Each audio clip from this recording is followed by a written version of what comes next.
spa services records, complaints and grievances filed against Jeffrey Epstein, internal communications, and billing statements.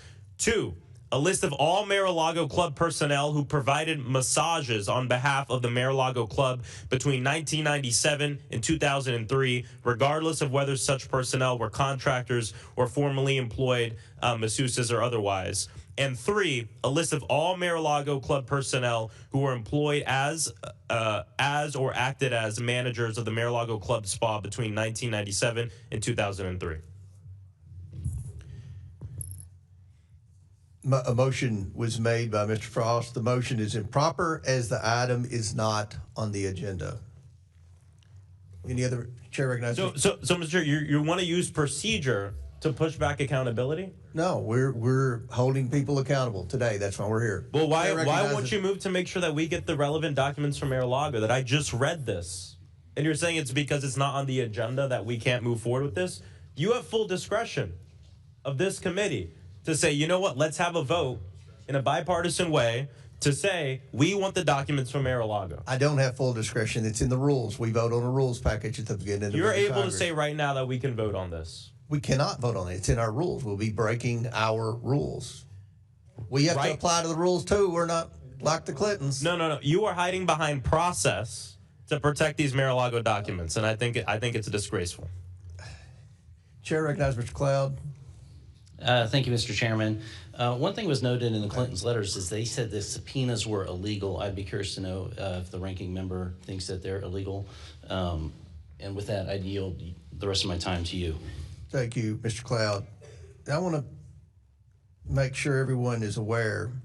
On February 11th, Attorney General Bondi will be appearing as the sole witness in front of the Judiciary Committee.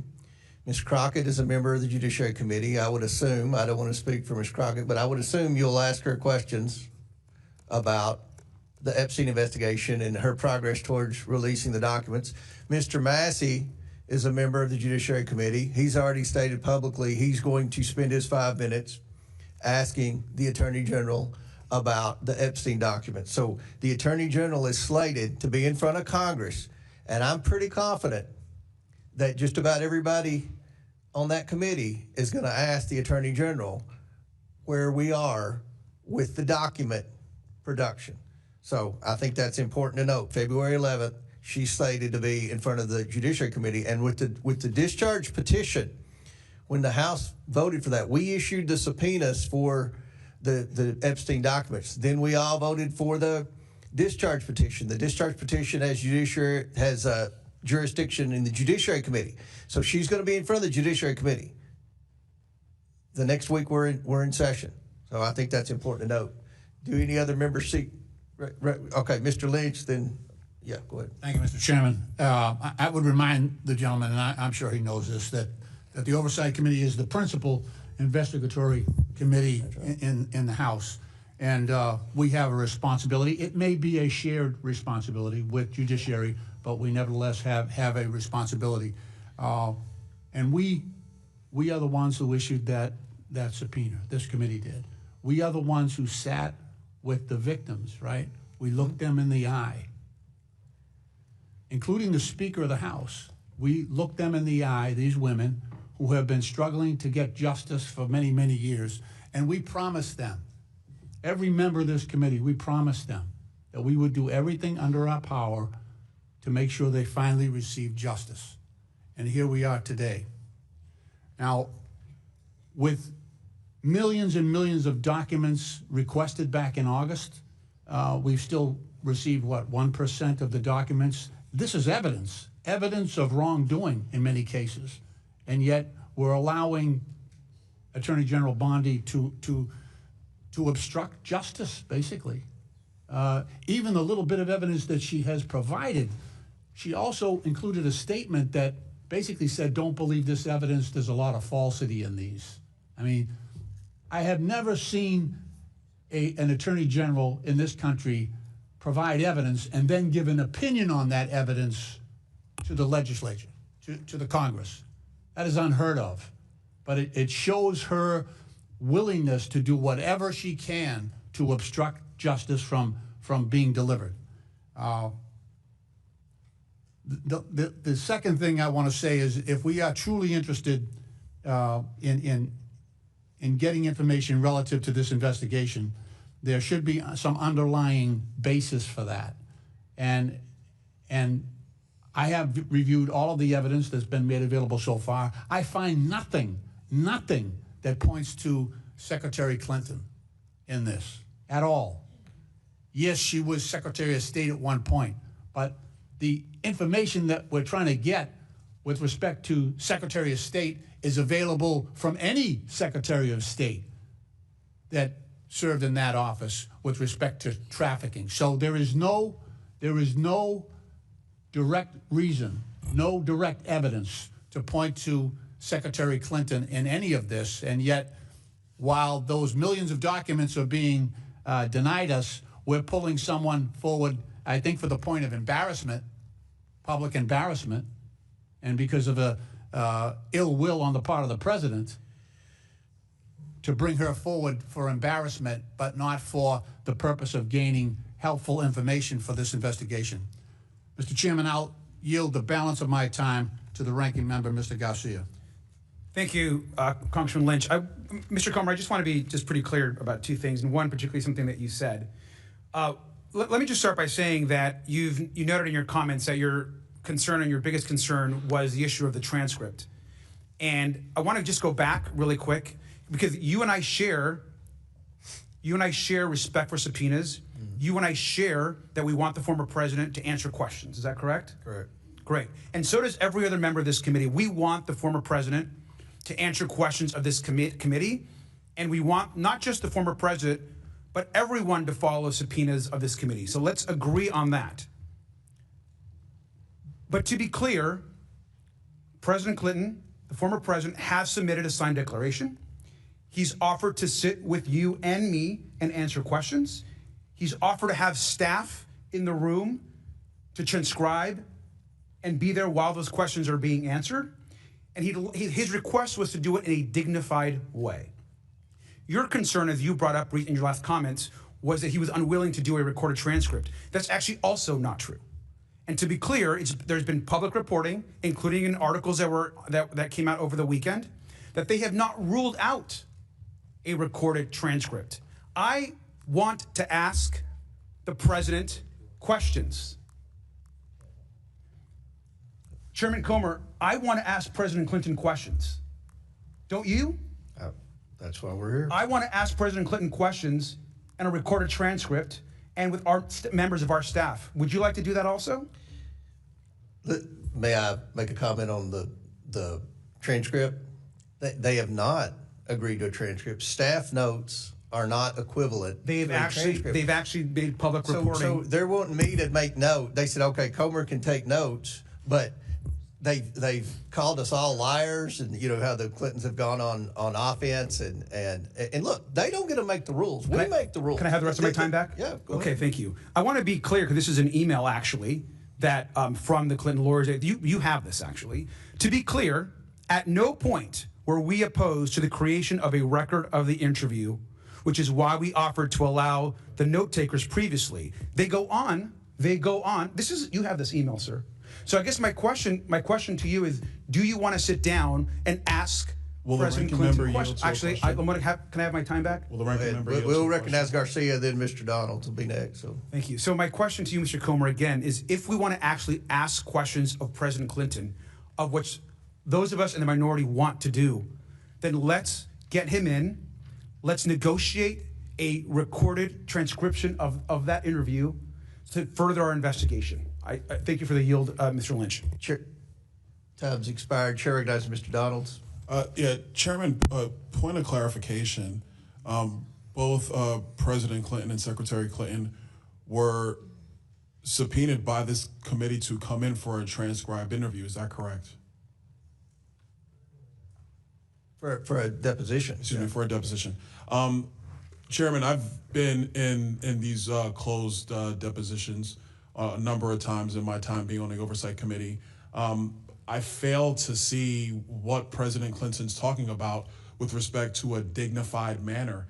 every time I've been involved in any of these conversations, even when it was former President Biden's son came in for one of those. And I'm not trying to bring up all the Hunter stuff. It's just a point I'm making. I think everybody just take the temperature down, relax. Even those the closed door depositions have always been held in a dignified manner. Members have had questions outside of questions from committee staff, but members on both sides of the aisle had an ability to answer those questions. Those interviews are recorded. The transcripts of those interviews are provided to the public. I fail to see what special accommodations President Clinton and Secretary Clinton were looking for. Chairman, can you help me understand this? Or even a ranking member. I'm really trying to understand. I'm not trying to make a point. We do too much of that here. I'm trying to understand, because if we're holding a new meeting to replace what the committee already requested, my question is why? Mr. Garcia is willing to answer the question. Yeah. Thank you, Mr. Donalds. I appreciate the question. Look, I think the committee first, I'm not here to defend the Clintons, to be clear. That's their job is to negotiate with the committee, and in this case, you have the majority. Their job is to negotiate with the majority on coming in for a binding subpoena, to be clear. But I'll also note that this committee has historically made accommodations for a variety of folks. In fact, I think it is a bit hypocritical that when this very subpoena for the Clintons were actually made, I believe there were an additional 5 to 6 other subpoenas that were issued to numerous other members of former administrations, attorney generals, and so forth. Every one of those other subpoenas, I think maybe with the exception of one, were given special accommodations. In fact, they were actually allowed to just send their responses in writing. Is that correct, Mr. Comer? That is. May I respond to that? Yes, in just one second. And so accommodations are made, and so while every other folks in that group were given special accommodations, that's been typically the case. And I'll finally say just this. Like you, I want to have President Clinton answer questions. I think they are trying to negotiate that with the majority, and they have been clear that it being transcribed is not an issue. They have not ruled that out. And so let's negotiate with the Clintons and let's get them to answer our questions. Chairman, since I guess we're on my time, and by the way, ranking member, thank you for that. I appreciate that. Chairman, you were mentioning you were going to inject your commentary with respect to special accommodations that have been made for previous witnesses. I don't know if you want to expound on what the ranking member said or not. I would love to. So, first of all, you talk about ongoing negotiations. We have been negotiating for 5 months. This is clearly a stall tactic, hoping that the time clock runs out and the House flips and that you all let them off the hook. But secondly, you mentioned, and I mentioned this in my open statement, there were names on that initial list with the Summerlee motion and the Scott Perry amendment. Attorney General Holder, Lynch, Sessions, and Garland, as well as Comey, they all complied and had written statements under the penalty of perjury that they had no knowledge of anything with Epstein, that they weren't directly involved in the investigation and basically had no personal relationship. I think we would all agree the Clintons had a personal relationship with both Epstein and Maxwell. It's from the evidence that we've received thus far from the estate and all the other documents that we have thus far, it appears that Jeffrey Epstein visited the Clinton White House 17 times while he was president, and then post-presidency, it appears that Bill Clinton flew on Epstein's plane at least 27 times. So there's a huge difference between the knowledge and relationship with the Clintons and Epstein and Maxwell versus the former attorneys general. And another note, I don't know if it was Mr. Bell or whoever said that we only are interested in Democrats. We grilled Bill Barr and Alex Acosta, and they are very Republicans. In fact, they were members of the Trump cabinet. Now, I've been on the Oversight Committee 9 years. We've had 4 other committee chairs. We've had since I've been here, we've had Jason Chaffetz, Trey Gowdy, Elijah Cummings, and Carolyn Maloney. I don't ever remember a time, and I could be wrong. If I am, I'm sure you all will correct me, but I don't remember a time when Carolyn Maloney or Elijah Cummings subpoenaed a high-ranking Democrat to come in for a grilling. So to imply that this is partisan, that is just simply not true. We've already had two very high, the former Attorney General of the United States under Trump and the former Labor Secretary and U.S. Attorney. So we've done that. And then one other thing with the Clintons, and I'll yield back. One of the arguments the Clintons made, Mr. Garcia, was that our subpoenas were unlawful. Do you agree that the subpoenas we issued the Clintons are unlawful? I believe that all of our subpoenas that we have issued have been lawful, sir. Okay. Just any other members seek recognition? Ms. Brown, sir. Ms. Brown.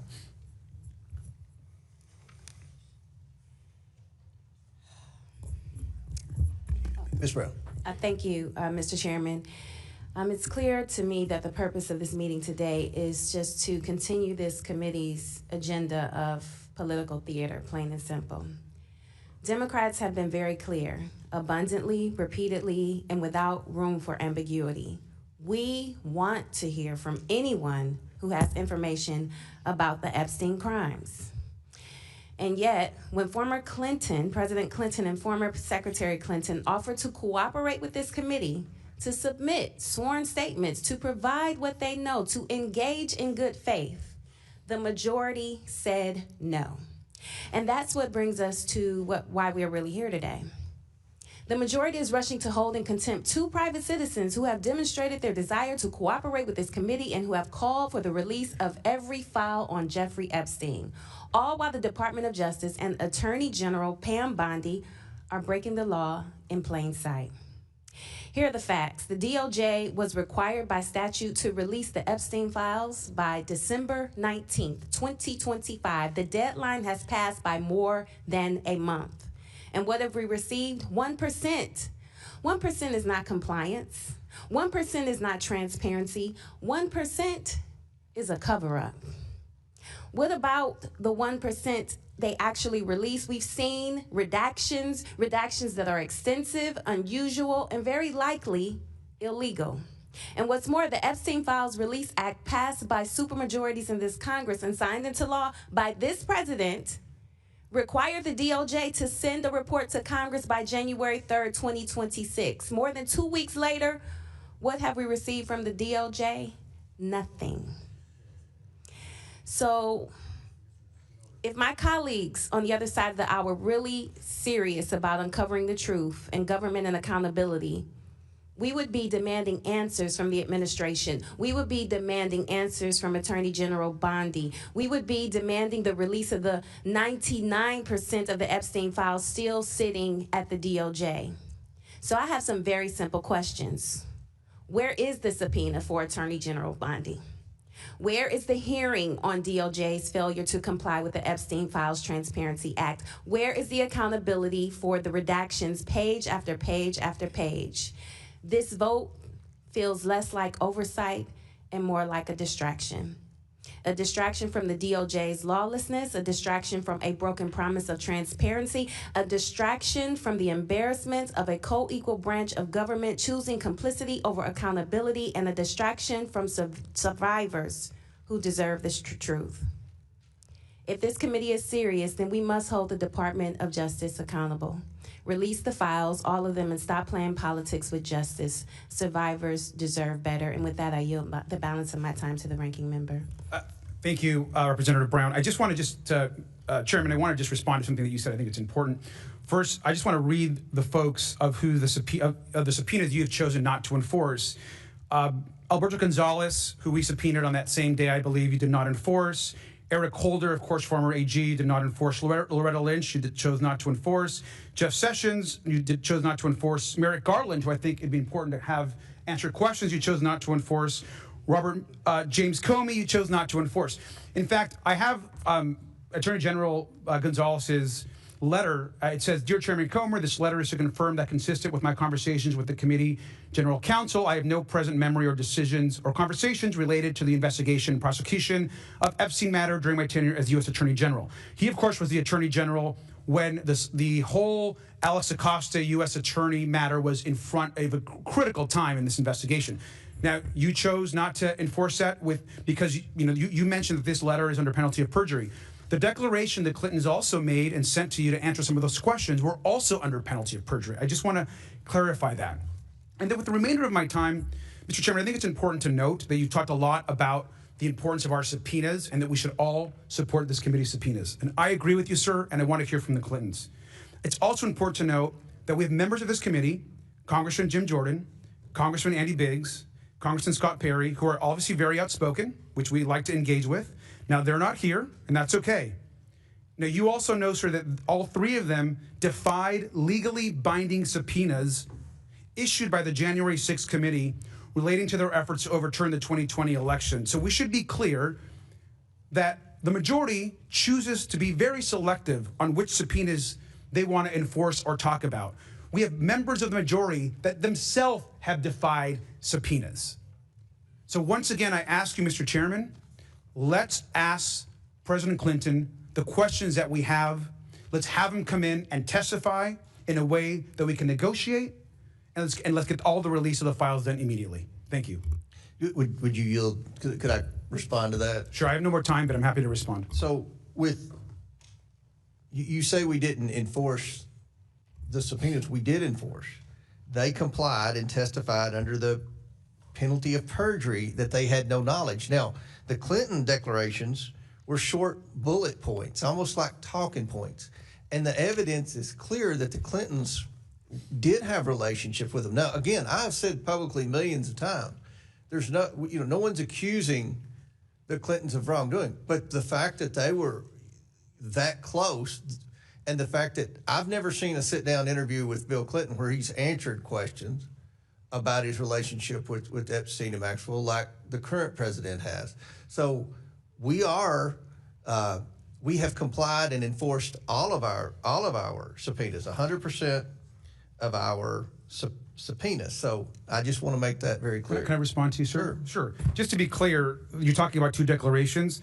The declaration that you chose to use as something that you moved on to not bring him in was 1/6 the size of the Clinton declaration. I'm looking at the Alberto Gonzalez response to you, sir, that you chose to dismiss, and it is one sentence long. You just pointed out the Clinton declaration, which is 6 times as long. And so I just think you are using interesting points to make comparisons. Let's just be clear and get back to the facts. Let's bring President Clinton in to have a conversation with this committee. You are instead choosing to try to prosecute President Clinton and send him to jail, which is part of criminal prosecution, before having him answer questions to this committee. Him and his team have been trying to negotiate. We want to hear from President Clinton. I'm not sure that you do, sir. You don't think I want to hear from President Chairman Clinton? Comer, can I, Chairman? But before I recognize Ms. Luna, who'll be next, I believe, are you willing to accept those bullet points as testimony, or do you want to hear from Clinton? I want to hear from President Clinton. Then I don't know what the point is of talking about their bullet points. I mean, that we all know they had a relationship. So. Well, sir, I'm just responding to the fact that you mentioned that you're dismissing other legal subpoenas with 1-sentence answers, and you're the one that pointed out the Clinton's declaration, which is also under penalty of perjury. Do you think that Eric Holder or Lynch or Jeff Sessions or Merrick Garland had more? I mean, do you want to bring them all in? I would love to have former Attorney General Merrick Garland in front of this committee to answer questions as to why more of the files weren't released. I've actually said that publicly. And so, sir, I think what it comes down to is we all want to get to the truth. We all want justice for the survivors. And I think more information is better. And so I think our position is that it is clear to me that President Clinton is negotiating to come in front of this committee. And it may not be exactly what you and the lawyer and your team want to see as far as that negotiation, or you're not satisfied with the progress, but they continue to negotiate. They have not rolled out a transcript. Let's get them in front of this committee. Thank you, sir. Chair recognizes Mr. Gill, then Ms. Luna. Mr. Gill has a bigger. Go ahead. Or no, Miss. Who's next? Miss Luna. Go ahead, Miss Luna. Then Ms. Thank you, Mays. Chairman. I'd just like to remind the American people that I was the member that made the motion to hold Merrick Garland in contempt of Congress, and every Democrat voted against it. And in addition to that, 3 of my Republican colleagues voted against it, one of which did not come back because his voters decided that he was too swampy for them. So Okay. I'd just like to point that out. But aside from that, Well, Ms. Luna, it's been pointed out to me you've already had 5 minutes. Somebody will probably yield you some time. So I've got to. if I could just finish real quick. If we're looking to see why the files have not been released yet, look no further than the judge, Engelmeyer, I'm sorry, who's Ms. actually been Luna. responsible I'm sorry. for If denying someone can Brokaw yield and you some Maxwell time. special counsel. I'm just saying, I'm making a point. All right. So this is all So we political haven't games recognized the Republican on this. Miss Mace, do you want to be recognized? That would be great, Mr. Chairman. I have a number of documents I would like to enter into the record this morning with unanimous consent. First of all, I want to ask my colleagues on the other side of the aisle to stop playing politics with justice. Not a single one of you voted for your own party to be held in contempt. I'm the only member of this body, of this committee, that has held both Republicans and Democrats alike in contempt for defying a congressional subpoena. So the hypocrisy is real, and I don't want to hear anyone on the other side of the aisle say no one is above the law here on this. We're talking about human trafficking, sex trafficking. We're talking about children, girls as young as 14 being assaulted, being trafficked by wealthy and powerful people. This is not political. This is personal. This should be nonpartisan. We should be working on this together. And it's incredible that we're politicizing rape, we're politicizing sex trafficking, we're politicizing this entire Epstein thing. And it just, as a survivor, I'm telling you, it should not be. And I've done a lot of work, Mr. Chairman, in advocacy and writing legislation for victims of abuse, male, female, and children, man, woman, and child. South Carolina, my home state, Mr. Chairman, has a huge problem with with all sorts of violent crimes, but sex trafficking in my state is up by over 400%. We have domestic violence in our state where you can't get a trial. And there was a case last year where a woman 2 years ago was kidnapped by her boyfriend, beaten to a pulp, her face just beaten in. 2 years after he kidnapped her and beat her, he murdered her on Mother's Day because our local solicitor refused to prosecute that case. And I have rogue solicitors and prosecutors and attorneys general who aren't doing anything to protect the people of South Carolina, women and children especially. Recently, my attorney general prosecuted a case against convicted pedophile Donald Gresh. Donald Gresh was convicted of having 1,900 images of toddlers as young as 3 being raped by animals. Donald Gresh, under the prosecution of my Attorney General Alan Wilson, served 1 day in jail. 1 day.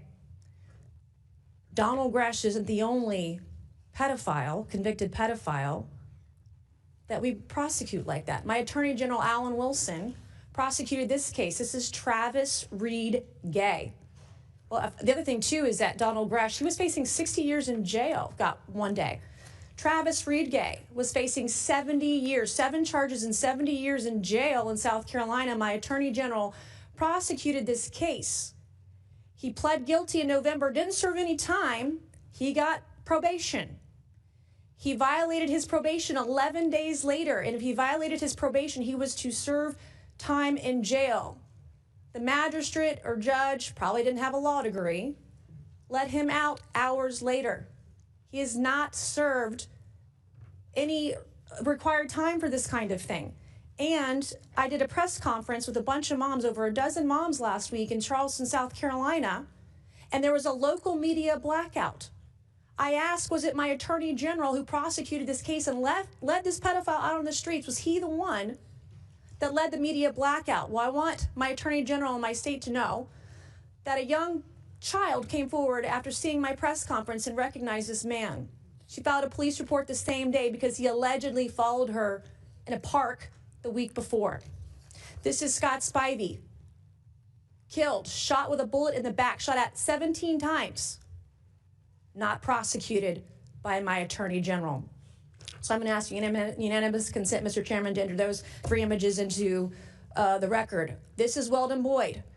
This is Scott Spivey's killer who shot him in the back and has never really been investigated or prosecuted for that killing. in South Carolina. I would like to enter that into the record, Mr. Chairman. Without objection, so ordered. This is Logan Federico. She was executed a year ago, yesterday to the day, by a man named Alexander Dickey. Alexander Dickey was a convicted criminal. He had 39 arrests, 25 felony charges. He executed this beautiful 22-year-old daughter of Stephen Federico in cold blood after stealing a gun. If her killer, Alexander Dickey, hadn't been let out by a rogue magistrate or judge or a prosecutor or solicitor that didn't care, she would be alive today. Mr. Chairman, I would like to enter her image and her killer's image into the record. Without objection, so ordered. I have another image. This is Eric Bowman. Eric Bowman beat his wife and has been alleged and is being investigated for other abuses against women and potentially underage girls. He was just let out free, Mr. Chairman, out of jail in South Carolina. He is a predator. I have reported him to law enforcement. He's under investigation, but I have written bill after bill about predators like Eric Bowman, about voyeurism, about these sort of criminal sexual allegations. I would like to enter his image into the record. Without objection, so ordered. I have two more. Can we get it? Your time's expired, but I'll recognize you for a UC later on, because I want to make sure everybody stays within their 5 minutes. Chair recognizes Mr. Bell from Missouri. You know, first and foremost, I think we're doing a disservice to the victims in this case when we refer to it as the Epstein files. It's sex trafficking evidence, and let's call it what it is. And as a prosecutor, we prosecuted these kind of cases when I was DA back home in St. Louis County, and I met with every single victim and victim's family because I wanted them to know that I was here for them, and I thought it was important that we look them in the eye and let them know that we're going to do everything we can to bring them justice and treat them with the dignity and respect that they deserve. And this is no different. That said, I think in D.C., what I've learned in my 11 months here is that this D.C. disease that of staying in this partisan bubble is something that you have to continue to be aware of, so that you don't fall into these same hypocritical traps. And I talked to Jamie Raskin because I just wanted to get some perspective on the law. And when we talk about the legal analysis, first and foremost, you can't read a statute. You learn this in constitutional law first day. You can't read a statute and understand the law. You have to understand how it's interpreted by the courts. And the courts have been clear that if there is negotiations, that does not meet the threshold for criminal contempt. And the examples are clear on that. When Steve Bannon was held in contempt, he did not negotiate, he did not reply, he did nothing. Meadows, when he started to reply, then Trump told him not to, and then he ceased with his communications with this body. And so in this case, I agree 100% with our ranking member. I want to hear from the Clintons. I think the victims we want to hear all the evidence. But what I know as a prosecutor is that we don't start doing depositions before we listen to the evidence. Now, if there's not evidence, okay, then there's other things to consider. But the evidence is here. There is evidence that has been duly voted on to be presented to the American people in a bipartisan manner, and of this evidence, we've received 1%. 1%. I mean, put this in perspective. There's 0%, and then the only thing you can do next is go to 1. That's it. We've got nothing. And now we're going to bring the Clintons in before we even have the evidence. That makes 0 sense, which is close to the 1 that I talked about. And so there's a legal analysis here. There's about what are we doing to ensure that we are doing a real investigation to get these victims the the justice that they deserve. And so Jelaine, whatever her name is, she needs to be brought into this body. And I'm hearing that, oh, well, she's going to plead the fifth. First of all, then let her. But secondly, legally on most of these questions, she can't plead the fifth. On grounds that she's going to be incriminated? She's already a criminal. So let's bring her in.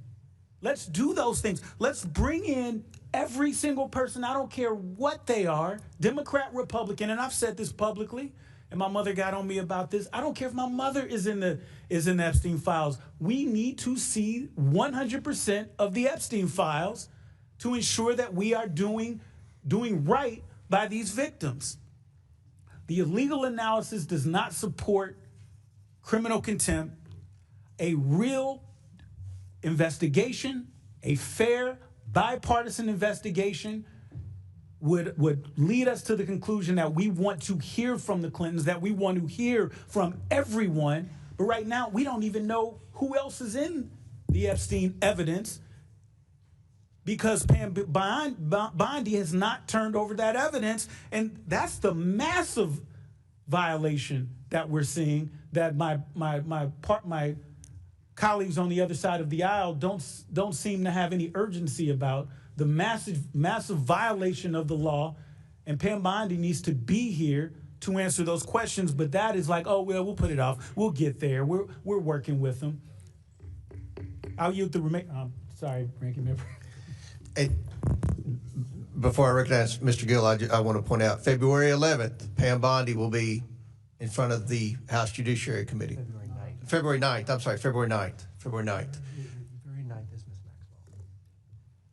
Miss Maxwell. And February 9th, we're deposing Miss Maxwell. February 11th, Pam Bondi will be in front of this committee. So there's a lot of wheels moving right now. Chair recognizes Mr. Gill from Texas. Thank you, Mr. Chairman. I just think it's worth pointing out that the obvious reality here is that the Clintons are doing everything they possibly can to not come testify before the committee or have any real transcript or information about his engagement and involvement with Jeffrey Epstein over a long period of time. I mean, we've been working for 5 months to nail down a date for a deposition, working in good faith in the entire time. The Clintons have been evading this committee, at one point even deciding that they were going to propose Christmas Day, Christ's birthday, as a date for a deposition. I mean, that's not good faith. At one point, they proposed that instead of doing a deposition, they're going to have Chairman Comer and his staffer and a note taker go up to New York City, where they could ask Mr. Clinton questions and create 2 different sets of records about what Clinton said. That's obviously quite different than having an official court reporter precisely write down the words from the former president. Competing staff notes are simply not going to cut it. So we've spent 5 months working on this. It's about time that they comply with a lawful subpoena like many other people have. And there's some suggestion that we're selectively choosing who to enforce these subpoenas against. I mean, as you pointed out multiple times, Jeffrey Epstein visited the White House 17 times. He flew at least 26 times on Epstein's private plane. There's a clear, long-standing, obvious connection between the Clintons and the Epsteins, and I think we need answers for that. And I hope that we get that, and I hope that our colleagues on the other side of the aisle will join us in that. And with that said, I'm happy to yield 2 minutes to my colleague, Miss Anna Paulina Luna. Thank you. I'd like to just say that I do agree with some of the sentiment of both my colleagues, to include Mr. Bell, who actually just spoke to wanting justice for the victims. But it's important to note that the reason why the files have been delayed in release is because of Judge Paul Engelmeyer in New York. This judge specifically ordered the SDNY to do a second review, and for those documents to then be certified by U.S. Attorney Jay Clayton. So if you want to get mad at someone, look no further than Judge Paul Engelmeyer, who then also at the same time just denied Massey and Ro Khanna's motion to appoint a special master. So we can argue back and forth all day long about where the files. I want to see the files too. I want everyone to come in and answer questions. But look no further than this person. By the way, this person's not a Democrat or Republican. I think this person actually might be an independent. But if you're wondering where the files are at, that is the truth of the matter. That's it. As soon as those files come out at the DOJ, we're going to get them. And by the way, I will remind people that weren't here earlier, Todd Blanche will get on a phone call with people here. And after this, I'm going to go walk over Todd Blanche's cell phone number to Chairman Garcia and to Chairman Comer so they can both get on a call. I think it's important to open dialogue, okay? But the point is that we have to know the facts, and those are the facts. So look no further than Judge Paul Engelmeyer. Again, he's the one person that appointed the review, a second review, and then once those documents are then reviewed, then it goes to the DOJ. But you can't fast track the process. Ask a question? Yes. Okay. Are you suggesting that the reason for not receiving 99% of these files is this judge? Not 20% of the files, 30%, half of them, 99% of the files, some of which are already public? From what I've been told, and this is why I would encourage you guys to talk directly to the DOJ on this, is that there was a second review ordered. I don't know who all's in charge over in New York specifically doing that second review, but I do know that at least with the DOJ, they are officially done reviewing all the documents that they had left, right? They had 500 attorneys. I actually said this earlier, that NSC, Southern District of Florida, SDNY, and the FBI, there's 500 lawyers working on this to review all the documentation. They're officially done with that. Now, I don't know what the second review process is because I'm not internally at the DOJ, but what I will tell you is when you have this judge then also turning around and denying Ro Khanna and Massey's motion to appoint a special master, which I think Mr. Khanna can probably speak on, I think that that's shady. And I think that it's really terrible that we're sitting here arguing at each other, pointing fingers, when it's this one guy who no one seems to be mentioning that's actually stonewalling it. So I'm here for it. I want all the documents, and I do think that we're going to get those documents. Do I think it's going to be rushed? Absolutely not. I don't want to rush the process, but I will also encourage you guys, just as I did this morning, I got a victim's specific information. The DOJ has said that they will release whatever files they have pertaining to her directly, and she had not up until recently been able to, I think up until today, get that because, frankly, a lot of these victims' portals go to just, I think, empty inboxes. But the point is that it's important for context. So I yield my time. I have a question for the chair. Well, you're Rick. Before I begin, I have a question for the chair. I just wanted to clarify, when you said Pam Bondi's coming on February 11th, is she coming to this committee? She's coming to the Judiciary Committee. So is she coming to this committee at all? Well, we'll see how the Judiciary... Is she scheduled to come to this committee at this point? I've said she's not scheduled to come to the committee. She's coming in front of the Judiciary Committee. Okay. Chairman, you're recognized, Mr. I'd like to yield 30 seconds to Ranking Member Garcia. Thank you. Just really briefly, I appreciate Representative Luna's interest, I know, in the survivors. So I do appreciate that. I just want to be very clear and clarify.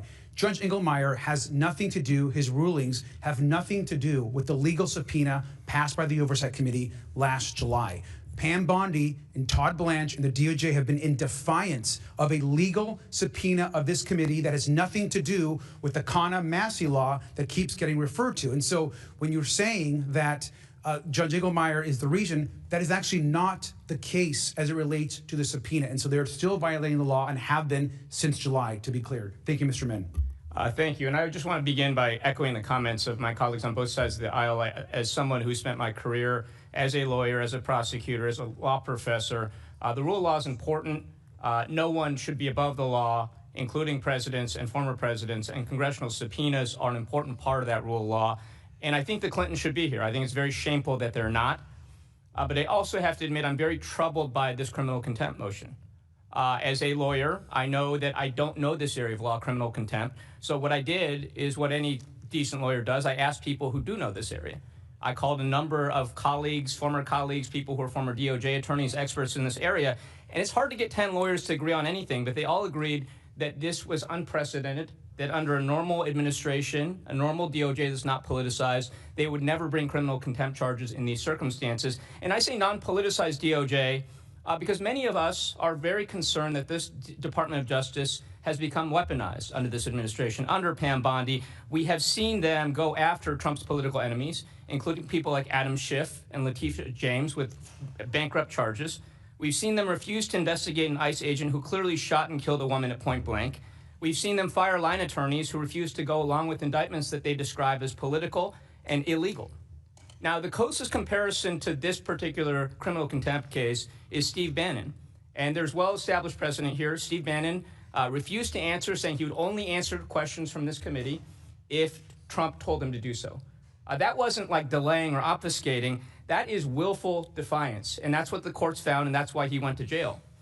And again, while I think that the Clintons should be here, what we're proposing here is a very serious matter, bringing criminal charges against a former president of the United States. And I listened to you very carefully, Chair Comer, for the last hour, and I heard you describe them as delaying, as dragging their feet, negotiating for 5 months. But I never once heard you say they just outright refused to comply with the subpoena. And dragging your feet is not the same as noncompliance. It's not the same as contempt. And so if we think they're dragging their feet or obfuscating, there are lesser things we can do, including civil contempt. And I have to ask, like, why are we not thinking about alternative measures rather than bringing criminal contempt against a former president? And I also want to point out that on November 14th, and I want to ask unanimous consent to enter this into the record, Donald Trump wrote a Truth Social post in which he demanded that the Republicans go after Bill Clinton, Reid Hoffman, Larry Summers in relation to Epstein. Later that day, Pam Bondi announced that they would be bringing investigations. And now that we saw later that this committee brought subpoenas against the Clintons. This seems very political, and the people I talk to in my district view this entire matter as politicized. They view this as why Bill Clinton. And look, if Bill Clinton is guilty, let's put him in jail. But what I have a problem with right now is that we seem to be doing something that is unprecedented for Bill Clinton. We're bringing criminal charges against him, potentially, that we would not do for any other individual in these same circumstances. And that, again, is not my opinion. It's the opinion of everybody I talk to. It says it's not a close matter. And so I have deep concerns that this looks like a political witch hunt against Trump's critics, that it will be referred to the Department of Justice, that we have seen as politicized. Many of us had deep concerns that they are breaking the law on a daily basis. So I have trouble with this. I don't know yet how I'm going to vote, but I'd love to hear from you, Mr. Comer, why we did not pursue alternative measures, particularly when the Clintons, by all accounts, were actively negotiating, and whether you thought that their offers were not sufficient. They don't strike me as noncompliance or defiance of this subpoena. Mr. Min. Mr. Min, will You you think yield for for a question 5 real quick? months, I mean, you just want to keep negotiating for 12, 11 more months and hope... willful noncompliance is my question to you. I mean, why not civil contempt or nobody's something like that? buying what you're selling. We've been negotiating for 5 months. Why 5 not months. civil contempt or some alternative? Can I make a months. suggestion, actually? I don't yield my time to you. I yield it to Mr. I've already Chairman, answered your Chairman, question. I can I yield make- back then. All right, Chair now recognizes Mr. Higgins. Thank you, Mr. Chairman. Request unanimous consent to enter into the record the minutes of a hearing conducted by the Federal Law Enforcement Subcommittee on July 23rd of 2025, over which I presided as chair. That was the subcommittee, to clarify for America, where the original subpoena driven by the Democrats and Ms. Lee, the original motion to subpoena the so-called Epstein files was introduced. Unanimous consent to present. Without objection, so ordered. Yes, sir. So within that is minutes. Here's the original motion from the Democrats. Move that the subcommittee issue a subpoena. Listen carefully, you alleged journalist and you, the beloved American citizenry that's paying attention to this. Move that the subcommittee issue a subpoena to the Department of Justice for the full, complete, unredacted Epstein files to be delivered concurrently to the majority and minority of the Subcommittee on Federal Law Enforcement of the Committee of Oversight and Government Reform. That's it. That was the motion presented by the Democrats. That motion immediately struck me as very poorly written because it had no recognition of recognizing and adhering to the existing long-standing criminal justice procedure designed to protect the innocent. It had no timeline. There was no timeline mandated in their own motion that would force the DOJ to comply with said timeline. There was no mandate for a particular percentage of release. There was no prohibition for actions in performance of compliance with their motion, which would become a subpoena from the Oversight Committee. It was not even the identification of Epstein. It just said Epstein files. Epstein who? You think the DOJ has not prosecuted more than one Epstein in the history of the DOJ? It was very poorly written.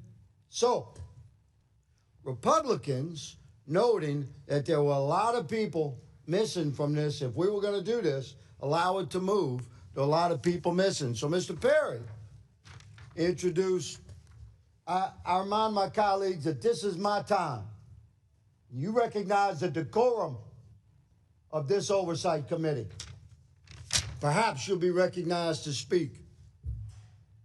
Mr. Perry introduced a motion to amend the motion to subpoena by the amendments to include William Jefferson Clinton, imagine that, use the whole name, and Hillary Diane Rodham Clinton, amongst others. But of everybody on Scott Perry's list, the most defiant has been the Clintons, and the Oversight Committee has been very patient. I submit for the record, unanimous consent, I ask Mr. Chairman, the actual subpoena produced on August the 5th. At a hearing on July the 23rd, the subpoena was produced on August the 5th. Without objections ordered. Everyone has essentially complied to the wishes of the committee. Who's in control? We are. With a majority, we determine. The most defiant has been the Clintons. That's why we're here today. Back in July, after Scott Perry introduced an amendment to the Democrats' motion expanding the list to include the Clintons and others, including Republicans, Ms. Mace introduced an amendment to the motion to subpoena, saying, I move to amend Ms. Lee's motion to include the redacting of names of victims and any personally identifiable information of said victims and any possible child sexual abuse materials. And the subpoena itself, and I'm closing, Mr. Chair, the subpoena itself stated that the DOJ is to provide all the material requested and recognizing redactions required by law. So you're talking about 1 million documents. It takes time to redact 1 million documents. But the DOJ is performing and is delivering, and the Clintons are. I'll give Walkinshaw an extra minute. Thank you, Mr. Chairman. But before we go to Mr. Walkinshaw, Ms. Mace has 2 more unanimous consent requests, and I'm going to give Mr. Walkinshaw an extra minute if everyone's okay with that. Ms. Mace? Thank you, Mr. Chairman. I want to thank my colleagues, too. The whole Epstein saga and working with people on both sides of the aisle on the Epstein files and working with the victims has been extremely enlightening. Yeah, this doesn't sound like unanimous consent. You say, can you present the unanimous consent? Oh, here's the unanimous consent. Yeah, okay. Through the Epstein thing, this is a tweet that I did about judges. I learned that, not all the judges have been forthcoming with information and files. I tweeted out on November 28th, impeach corrupt judges, especially South Carolina judges. I've done this about a dozen times or more. I'm guilty as charged. Last week, an attorney named Robert Murding, I would like to enter his image into the record, too. Without objections ordered. He is trying to hold me in contempt and told a judge should be thrown in jail for, among other things, tweeting out that judges should be held in, that judges should be impeached. This is what happens to survivors. This is what happens to victims. And I'm sorry, I would like to enter my predator bill into unanimous consent as well. Without objections ordered. And thank you. All right, thank you. Chair recognizes Mr. Walkinshaw for 6 minutes. Thank you, Mr. Chairman. I'll restate what others have said, which is that anyone who has information relevant to our investigation, including President Clinton, should talk to the committee. And I'm glad that he's agreed to do so. I have read, Mr. Chairman, that one of the sticking points in the negotiation between you and the Clintons' lawyers has been your demand that questions be asked about non-Epstein related issues. And it surprised me because I'm sitting here today listening to your intense interest in understanding more about the Clintons and their relationship with Epstein. So I'm curious why you have for 5 months demanded that you and other members of this committee be able to ask questions unrelated to our investigation of the Epstein files and Epstein's sex trafficking. And I'm happy to yield, Mr. Chairman. I don't know what you're talking about. Everything that we've pertained to with respect to the deposition pertains to the Epstein files. Okay, so you haven't demanded that the conversation, the questions be limited to the Epstein files. The staff attorneys are communicating with the Clinton attorneys. That's the communication going back and forth. This investigation is about the Epstein files. Okay, so you're willing, and you'll say here publicly, you're willing to have that conversation that limits the conversation, the questions just to the Epstein issue and files. Okay. Yes.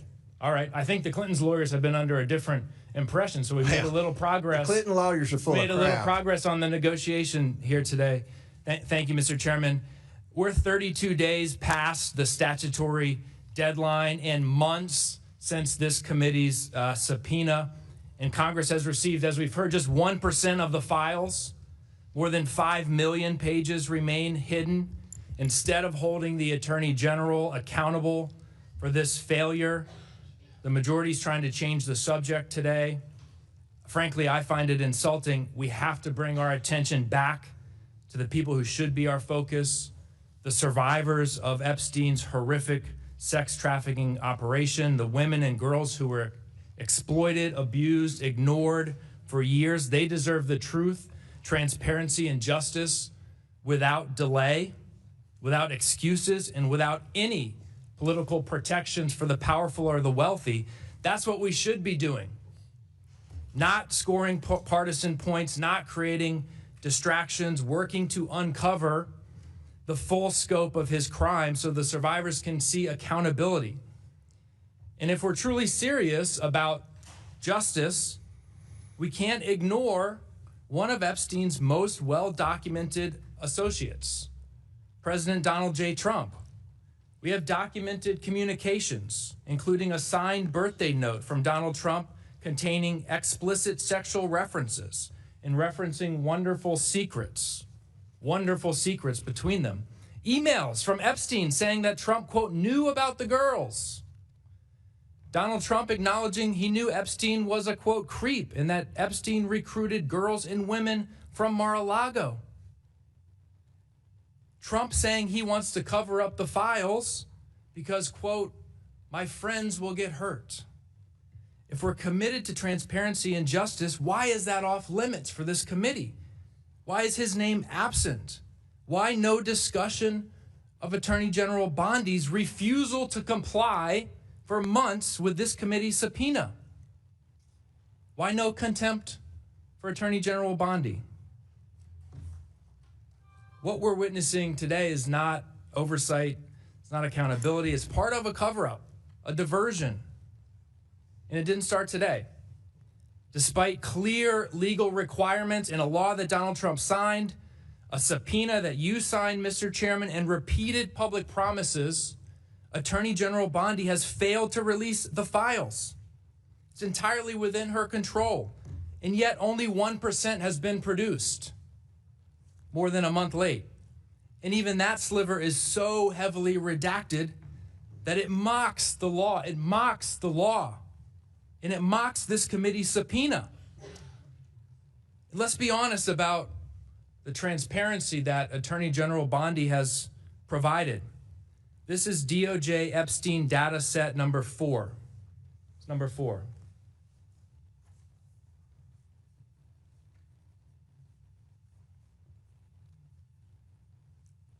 Data set number 4. This is part of the 1% that folks have been talking about this today. I'll close with this. Attorney General Bondi and the Trump administration missed their deadline. They're ignoring our subpoena. They've withheld 99% of the files, and they have obscured the little that they did release. It's not a coincidence. It's intentional. It's about protecting one man, Donald J. Trump, from accountability. Release the files. I yield back. Chair recognizes. Mr. Chair, have unanimous consent request? Okay, I'll recognize you for that. Mr. Chairman, I ask unanimous consent to enter to the record a political article entitled "Clay Higgins Explains Why He Was the Lone No Vote on Epstein Files Release." Without objection to order. Chair recognizes it'll be on our side, Mr. Perry, then Mr. McGuire. Mr. Perry. Thanks, Mr. Chairman. I'm disappointed at where we're headed here. Look, I think that legitimately both sides want all the information. I know I sure do, with the proviso that the victims and innocent people are not damaged in the release of that. What's interesting to me is that the only time my colleagues on the other side of the aisle want to talk about any of this is when they can bring up the current president's name, but they're not interested at all in anything else. And I would just say this regarding the timeline, because I'm frustrated with it too. You know what would have been great? Would have been awesome if we could have truncated the timeline when the Democrat DOJ was in power under a Democrat president and there was any investigation whatsoever. Ladies and gentlemen, my friends on the other side of the aisle weren't interested in these victims at all when they could have done something about it. Nary a word was said, and certainly nothing was done. All this advance work could have been done by them had they cared. But this is not about caring about anybody. This is all political theater because they hate the current president of the United States. I get it. It's disappointing to me. These victims should have their day, and they should, all this information, regardless of who it touches, should be out, with the proviso that the innocent are protected. I know that's not of any interest to you. I get it. That's unfortunate. I yield the balance of my time to the gentleman from Louisiana. I thank the gentleman for yielding.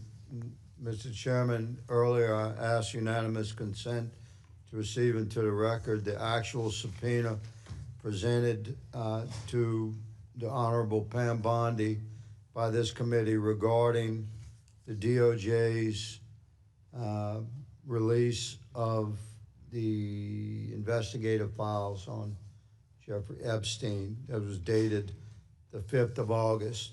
I'd like to enter into unanimous consent associated with that entry, the letter written by this committee on August the 5th to Attorney General Pam Bondi, referencing the subpoena and giving specific instructions. Without objections ordered. I'd like to also enter into the record actually, I don't believe this has been released prior to right now, is the schedule associated with the subpoena. This is 1, 2, 3, 4 pages of specific instructions from this committee regarding the subpoena delivered on August the 5th.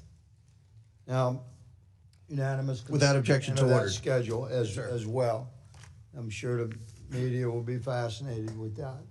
So the professionalism that this committee has pursued to clarify for the citizenry, the professionalism that this committee has embraced and pursued has been squared away, impeccable.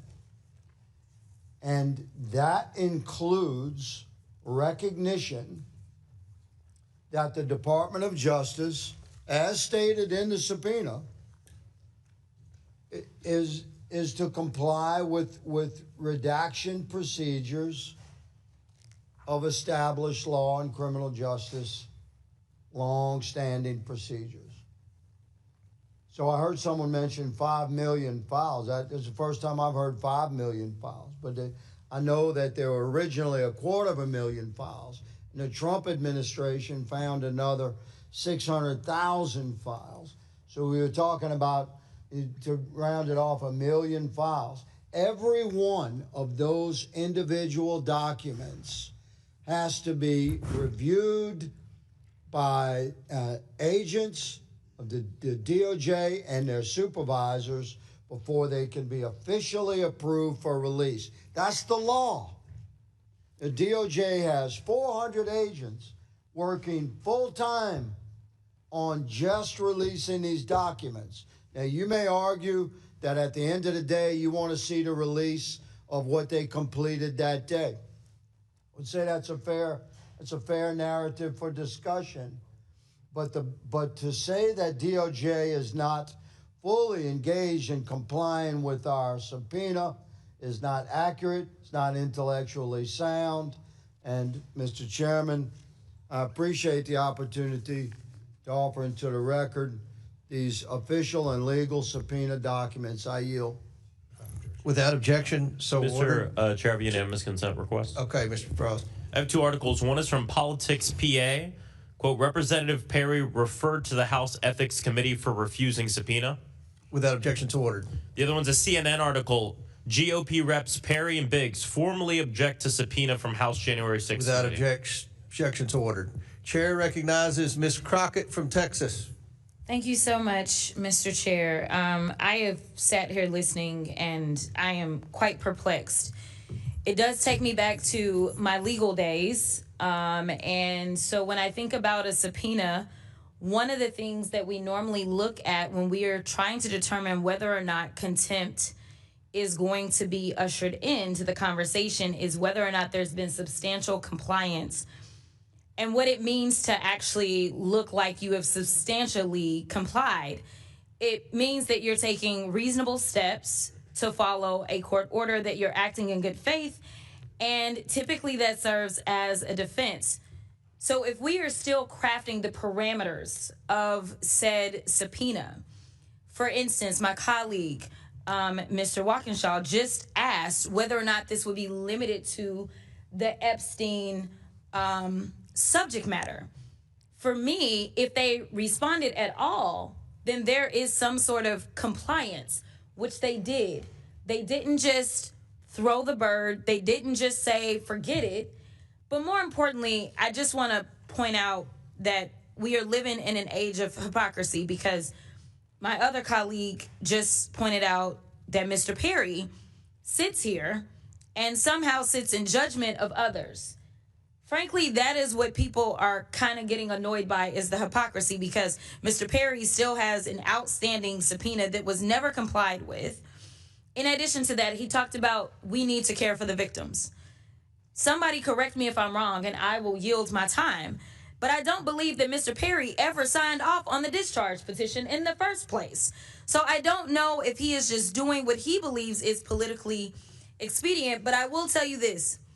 I refuse to be a puppet, because Democrats tend to be of goodwill. We always want to do the right thing. We are always trying to follow the rules and follow the law. Unfortunately, we are living with an administration that does not care. We just want some type of parity. So, for instance, we all want to hear from President Clinton. If for some reason you said, we will give you, say, Pam Bondi, and then we've got President Clinton with it, or say maybe President Trump and President Clinton, two presidents, because we know that both presidents actually had a relationship with Jeffrey Epstein. But what looks political and looks like one can get away with everything, especially since that's what the Supreme Court has stated, that's why it looks like it's just gamesmanship. You only care about following the rules so long as you can invoke those rules on what is typically perceived as your political enemies. This is why we are falling apart in this country. We are supposed to be about checks and balances. It should not matter whether or not you're associated with the Democratic Party, the Republican Party, independent, or whomever, whether you're rich, whether you're poor, whether you're middle class, whether you're a black immigrant, or whatever. But it seems like we only have a political agenda in this committee, and that's why everything goes off the rails. You only love law enforcement when they're going after black, brown, immigrants, that kind of folk, right? But on January 6th, you didn't care about law enforcement because they still don't have their plaques up. We continue to do the right thing and say, yes, apply the rules equally across the board, and then y'all play in our faces and you only apply it to one side. I am asking for one commitment, and then I will yield to the ranking member. Mr. Chair, will you commit to me, as the chair of probably the most important committee in this Congress, especially in this moment where people are concerned about the level of corruption that exists within this committee, will you promise me that you are good for doing whatever is right and following the evidence, no matter who is on the other side of that evidence? Yes, and that is why I subpoenaed the estate. And we had no idea what was, nobody knew. Nobody knew I what was in the understand, estate documents. And I, without hesitation, subpoenaed the estate. We've subpoenaed the Department of Justice. And that's where we got the birthday letter. We subpoenaed Because the of estate. Hold on, the Mr. subpoena, right. Okay, we got the birthday letter, but we can't just get the evidence and then not follow up on the evidence that we actually get. I will relinquish the rest of my time to the chair. Thank you. I just want to just really clarify one. Thank you very much, Representative Crockett. Just to back to Mr. Walkinshaw's point, I think it's important to clarify that in communication, Mr. Chair, with your team and the back and forth with the emails, the Clinton team made it clear that they wanted to answer questions about Epstein, but that was not something that your team agreed to, only about Epstein. And so that's, I just want to make sure to clarify, and I appreciate you clarifying, Mr. Comer, that you said that you would limit the questions to only Epstein. Is that correct? That is correct. I And think what the that's- Clinton said that is not true. What their lawyer said is a complete lie. Well, I'm glad that you clarified for them, because it's been their impression that it's been. I'm just telling you, it's been their impression. He's paid them too much money then over the last 5 months. And sir, I'm just reading emails, and I'm just reading the back and forth between them and your team. It's been their impression that those questions were going to be beyond just Epstein, and so I'm glad that's been clarified. So thank you, Mr. Walkinshaw. Chair recognizes Mr. McGuire from Virginia. Thank you, Mr. Chairman. I agree with you. 5 months is plenty of time. The Clintons are doing everything they can to avoid questioning. And the American people want to hear from the Clintons. You know, Bill Clinton brought Epstein to the White House 17 times. He had him on, and Bill Clinton was on the Epstein airplane 26 times. So the American people want to hear from them. I don't understand why our friends on the left can't understand that.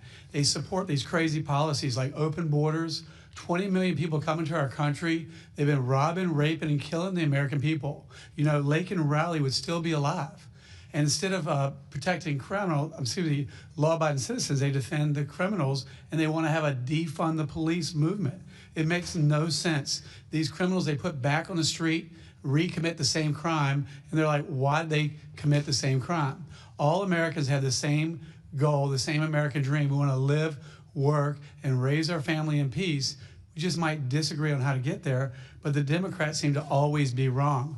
The American people don't want boys undressing in girls' locker rooms, but for some reason, the Democrats support that.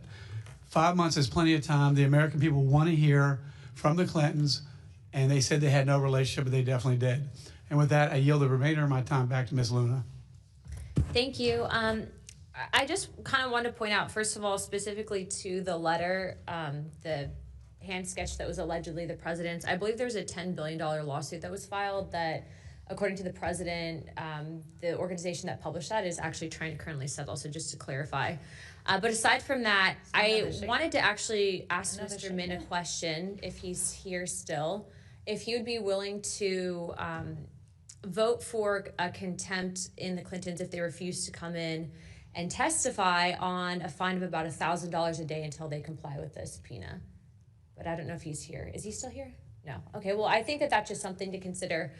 You know, we have the ability to do those fines, and I think that that needs to be considered, especially if, you know, optically there is reason for pause for Democrats not wanting to vote for that based on the fact that President Clinton was a former president. I understand the optics of that, and I also understand re-elections. However, nonetheless, the Clintons are defying a subpoena. So sometimes financially, people can be motivated, especially if there's a fine, and that's something that we actually all reserve the right to vote on. And I think that that's actually a very good option, especially being that most Americans would go to jail for defying subpoenas. And so I do not think that there needs to be any special accommodations made, especially given the nature of this. But I do think that that can be a tool to motivate. So I'd like to suggest that to you, Chairman Comer, also to you, Ranking Member Garcia, that would be a good method that we specifically reserve if we choose to use alternative means of contempt. Representative, would you yield to me for a question? Yes. So it seems like you're open to changing this, what we're voting on today, so that way we can get to a place where we actually hear from them. Is that right? Is that what I'm hearing? What I want, yes, I would like to have the Clintons coming into Congress to give a transcribed deposition. Yeah. I think that Chairman Comer has made that clear, but I also think having just Garcia and Comer drive all the way up to New York without that, I think that optically that sends a very bad message as the separation of powers and authorities Congress has. And then I also too think that, you know, it's kind of a slap in the face to people that typically would not have those accommodations made for them. Yeah, yeah. With that also, you know, being a part of this, I think that, you know, Bill Clinton specifically said he wants the files to be released. And I think that we also need to consider the fact that there is a judge.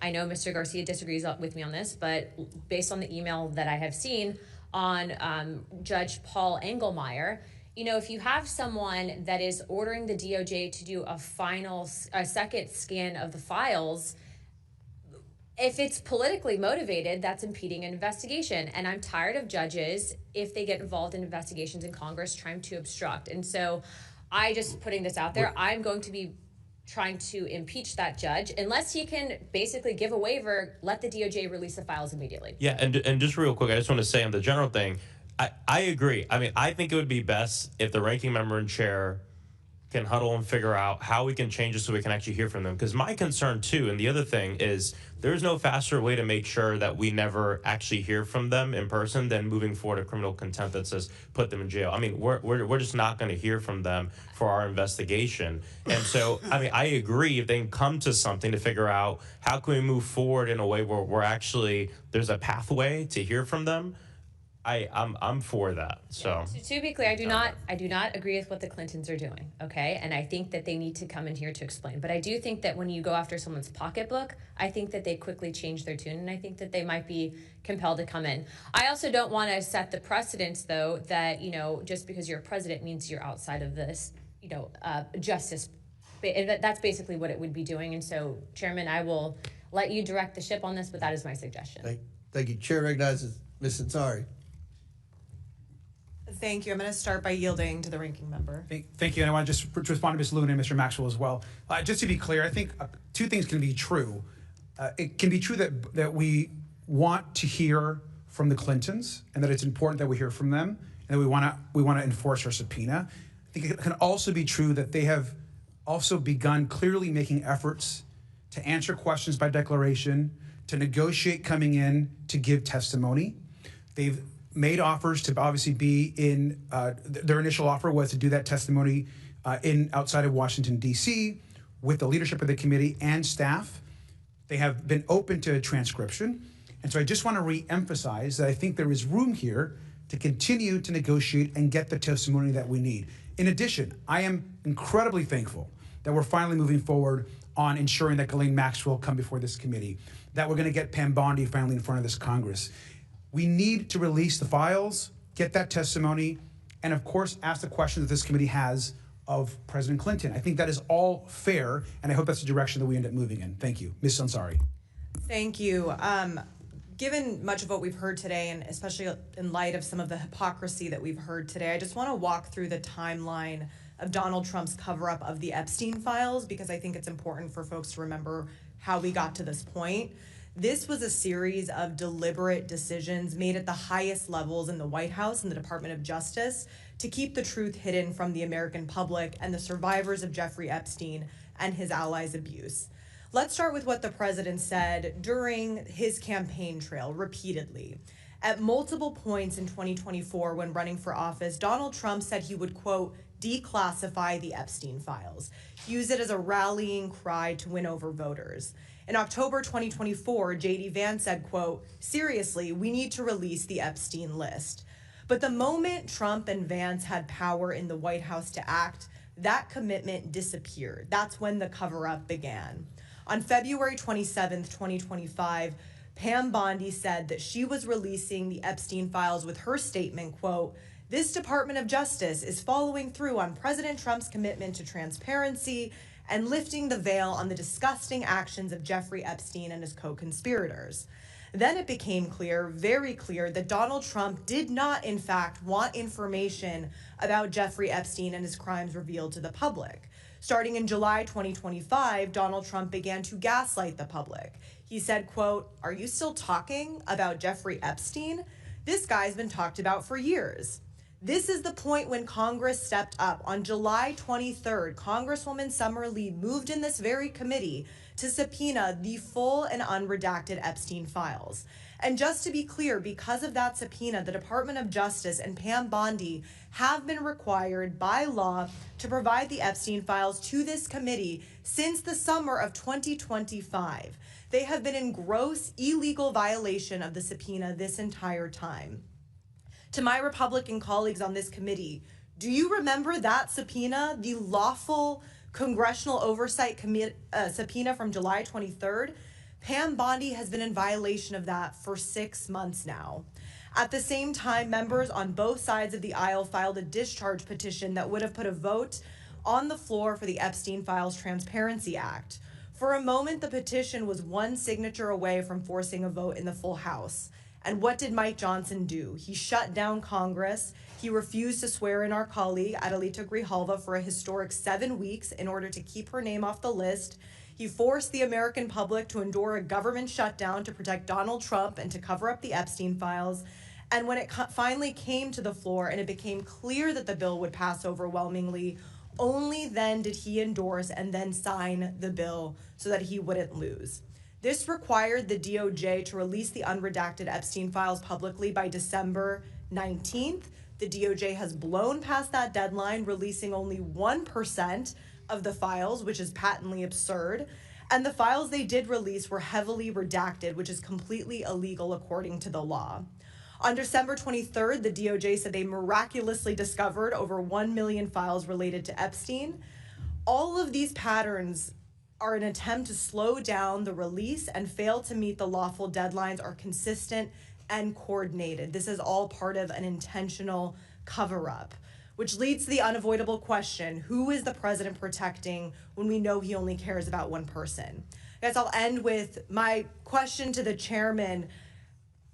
The Attorney General, Pam Bondi, has violated the subpoena issued by this committee. We should be holding her in contempt to remain fair and to remain transparent. And so I ask that you do that if you really truly want to be fair and care about the justice for the victims here. May I respond?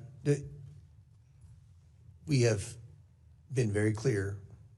We expect those documents. She has complied. She's turned over documents. In the 1% in the beginning, not you all compliant. complained and said the first document dump didn't have enough redactions, and the second document dump had too many redactions. So they're trying to get this, and I believe Mr. Chairman, that we will get those documents very soon. I have been assured we're going to get those documents very soon. I hear you, but with all due respect, given everything that she herself stated in February of last year, her own statements in front of the entirety of the American public saying, we have the documents, they are ready to go.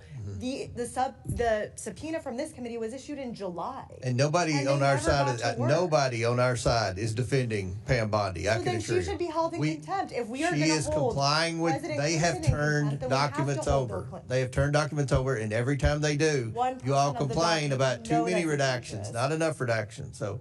That is unacceptable. It has been 6 months. All right, your time's expired, and we want the documents. We've made that very clear. Chair recognizes Mr. Crane. Can I do unanimous consent first? Okay, before I recognize Mr. Crane, we'll let. Thank you. I just want to do a unanimous consent request. This is actually an email that has been sent to your team, Mr. Comer, and our team from the Clinton lawyer, and the Clintons that basically says, to be clear, we are not objecting to a transcript and never have. Please make that clear during today's testimony that was sent to you, Mr. Comer. So I just want to reemphasize they are not objecting to a transcript. Thank you. And before I recognize Mr. Crane, let me reply. We just got that email, and we have spent 5 months trying to get acceptable terms that I think everyone within any sense of fairness would agree needs to occur. After we hold this vote, hopefully it'll be a bipartisan vote. They're going to have 2 weeks before this bill is on the floor. They're going to have 2 weeks before the full House votes on it. And make no mistake, to the Clintons and their lawyers, this bill will pass, and I believe it will pass with Democrat votes, even though I've heard Democrat leadership is whipping to try to get you all to vote no on this. They have had 5 months to comply with this, and to defend the indefensible and try to act like Bill Clinton's a victim here, I think is a stretch. We know who the victims are, and I think if you ask the victims, do you want to hear from Bill Clinton? I'm pretty confident I know what the answer will be, because our staff has communicated with their attorneys. Chair recognizes Mr. Crane. Thank you, Mr. Chairman. Obviously, this committee hearing is about whether or not we're going to hold the Clintons in contempt of Congress. I strongly recommend that we do, especially in pertaining to the release of the Epstein files and trying to get to the bottom of what exactly went on there and how Jeffrey Epstein was allowed to continue doing what he was doing and abusing so many people for so long.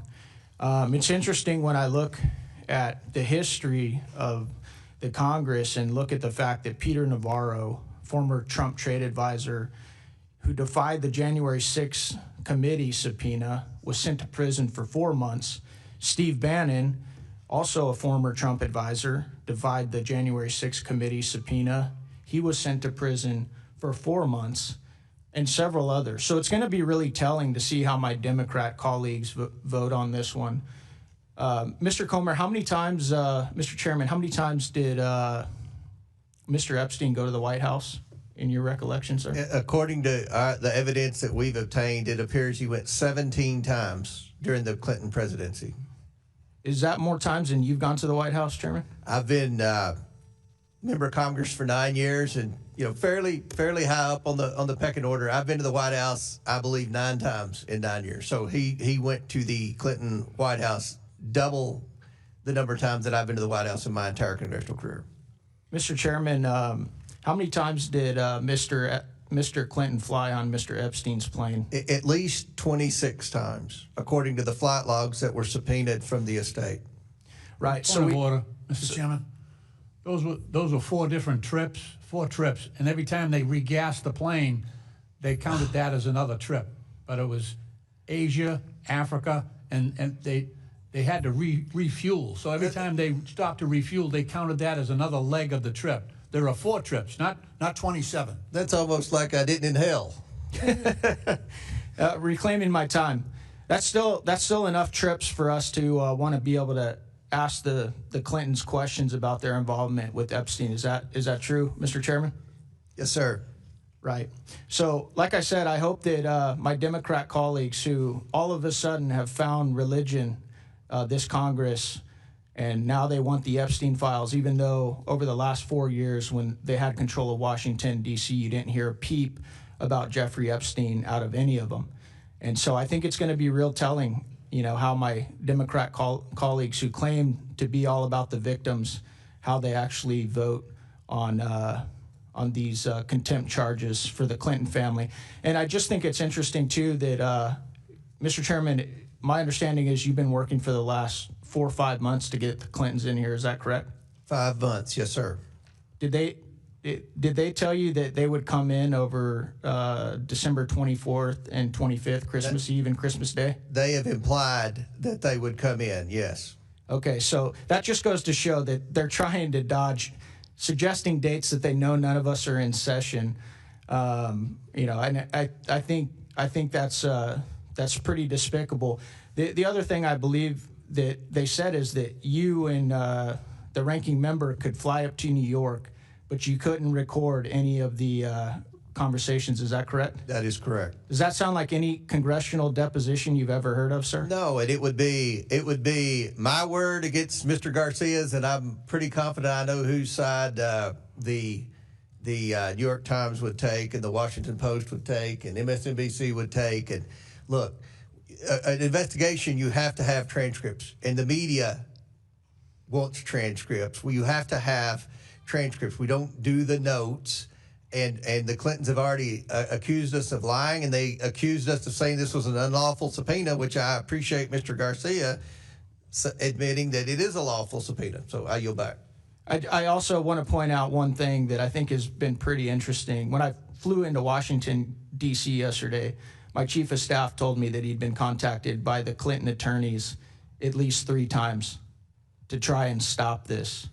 So it looks as if they tried to resist you for about 5 months, and once we finally pulled the trigger on it, now they're realizing that this could go very poorly for them. Is that correct, Mr. Chairman? That's how it appears, that they could stall, and then when it finally came to this vote, they felt like they could count on the Democrats objecting and a few of the Republicans that the media would go to, and the moderates, and say, oh, is this going to affect your election? Is this going to affect your election? At the end of the day, I think even the media wants to hear from Clinton. We all want to see the documents. So everyone in America that's keeping up with this, which is a majority of Americans, they want answers, and we're trying to get answers here today, and the Clintons have obstructed for 5 months. 5 months. Thank you, Mr. Chairman. I yield back. Chair recognizes Ms. Tlaib. Oh, wait a minute. Ms. Randall, I'm sorry. Thank you so much, Mr. Chair. I'd like to yield 30 seconds to the ranking member. Thank you. I just want to again just clarify that that the Clintons have not objected to a transcript. I just want to clarify that, Mr. Comer, which you just mentioned, and I think that in this moment of negotiation, which you've been in, and you've been in with them this entire time, there's progress being made, and they've not objected to the transcript. Let's talk to President Clinton, and let's get a transcript of it. Let's have the committee there and the staff there and move forward. Thank you. If may I respond? We won't stop the talk. May I respond? They did object to a transcript, Mr. Garcia. They did object to a transcript. They're just now changing because they see that public opinion is not on their side. Chair recognizes Ms. Randall, and we'll give you 5 minutes. We'll give you 5 minutes. Thank you so much, Mr. Chair. I want to start by saying I do not feel it is my responsibility to defend the former president of the United States. As a member of Congress in a separate and co-equal branch of government from the executive branch, and as a individual person who is responsible to my constituents, it is not my job to defend the former president of the United States. Just like it is not your responsibility, Chair Comer, to carry out the political retribution of the current president of the United States. It is also not this committee's job to yield to the Judiciary Committee to question the subjects of our subpoenas. It is not our job to defer to anyone else's interest. And in fact, we have the opportunity at any time to amend the rules of our committee should you choose to take action that our rules keep us from taking.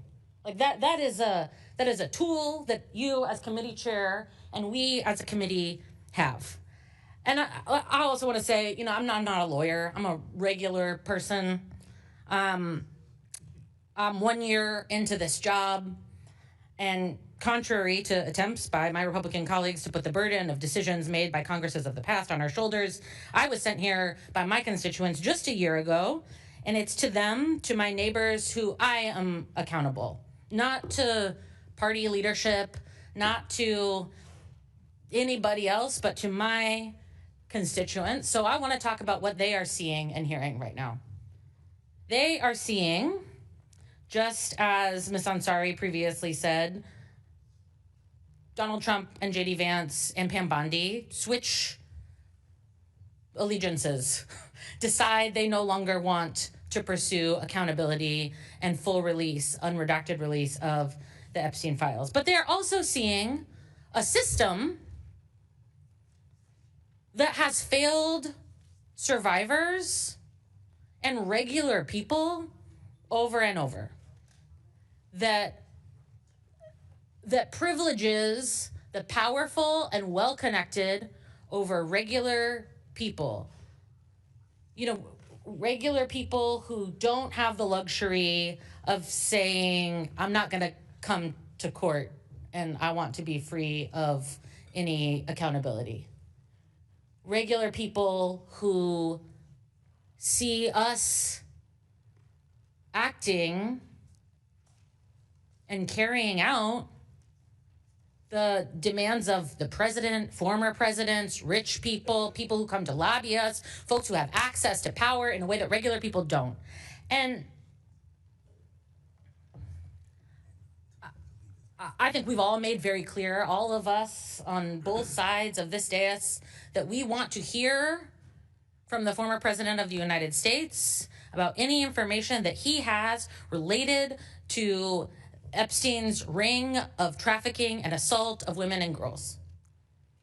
But we also, and you know, Chair Comer, you have said over and over, that it's been 5 months that you've been in negotiations with the Clintons. It has been 6 months since this committee subpoenaed the Department of Justice for full release of the files. And I'm down to hold anybody accountable. I'm down for us to enforce our congressional subpoenas, to uphold our power as a separate and co-equal branch of government. But I want to call the question, will my colleagues on the other side of this dais also hold accountable the Attorney General that has been illegally withholding evidence that has been subpoenaed by this committee and in a bipartisan law passed on the floor of the House? Is it just political theater? Are you just trying to point fingers and say, like, it's you, it's not us, it's them? Or are we here to do the work of holding accountable people who have committed heinous crimes against women and girls and people who might know about them? Are we doing that work, or are we just pointing fingers and trying to consolidate our own political power? That's a question I know that my constituents have, and it is one that I'm asking my colleagues on the other side of the dais. Thank you. I yield back. Chair, any member seek recognition? Chair recognizes Ms. Tlaib from Michigan. Mr. Chair, I think many of us were there with the survivors, and I'd like to bring them into the room because I think it's really important. You know, it's not just one president, but now two that have been connected to the Epstein sex trafficking. One of them even testified about walking into the house, the butler opening the door, there's administrative assistant, having no idea she was walking into a horrific scheme that was sending young girls to the powerful, to the rich, the elected officials. And one of the first pictures she said she saw was of Clinton with his arms around Epstein. She saw another one of Trump with Epstein. And I just remember her almost trying to convince us, like, understand that I had no idea, as if somehow she was guilty. Do you all remember that? Yeah. And so I'm here to tell you, I'm ready to vote, but I'm also just taken aback and disgusted because I didn't need a birthday card to say the President of the United States, current President of the United States, had something. I didn't need to see the photos by the chairman today of Clinton. All I needed to do was hear the survivors tell us, please do something. These are people that have impacted their lives forever. What I just don't understand, Mr. Chair, and this is with all due respect, I just don't get why Bondi cannot be held in contempt, why we're not for it. I don't care if she says that she wants to plead the fifth. So what? Do it in front of the American people. Same thing with Maxwell. She's telling the committee she's going to plead the fifth. Fine. Have her come before this committee to do it in front of the American people. The fact of the matter is, are you saying that if anybody wants to plead the fifth, they don't have to be forced to come before this committee? That doesn't make any sense. What excuse is that? That doesn't make any sense. The fact that I continue to tell you all, what is the most consistent thing survivors have asked us to do? Follow the money. How come we haven't forced JP Morgan Chase before this committee? How come we haven't allowed Bank of America to come before this committee? Mr. Chair, it is so disgusting. And this is why everybody's so distracted by this whole thing of like, oh, you know, the Clintons, Trump, and everything. But who was funding it? Literally, JP Morgan turned a blind eye to evidence of sex trafficking even after his 2008 conviction. Hear me out. After he was convicted, they still hid suspicious activity reports that should have been reported. You know, you see the fact that continuing them saying, well, in 2028, agreed to pay what, $290 million to settle a lawsuit? I don't care. You come here, and because it's the truth, y'all. You guys got to realize Epstein's not the last person. There's probably another Epstein out there right now doing sex trafficking right now. We should hold everybody in contempt that had anything to do to cover this up, including bank executives that still have their jobs. The fact of the matter is, we know what this is. You want to talk about Bill Clinton, Hillary Clinton, but talk about everybody involved. Because it does look like you're only doing this to distract everyone when we know not one, but two presidents were involved. And those young ladies shaking when they were testing for them because they didn't know if they could trust us. Some of them literally said, we had no idea what we were walking into. But they were connected to the rich. They were connected to the presidents. You heard them say that over and over again. But one of the things they continue to say is follow the money. Because, Mr. Chair, Bill Clinton, Donald Trump, JP Morgan, all these people, they will not be the last folks that allowed a sex trafficker to harm young women, children. And so we have to set a very good precedent that we will not sit back and say, well, Maxwell's going to plead the fifth, Bondi's going to plead the fifth. I don't care. You're a public servant. Come before this committee. Maxwell, you were directly involved. How many times did the survivors mention her? How many times? Saying that she lured them in. She was primarily involved. And Mr. Chair, you and I had conversations. And you said, give us names. They gave us names. And you know it. So why are y'all focused only on them? And let me tell you, you know where I stand.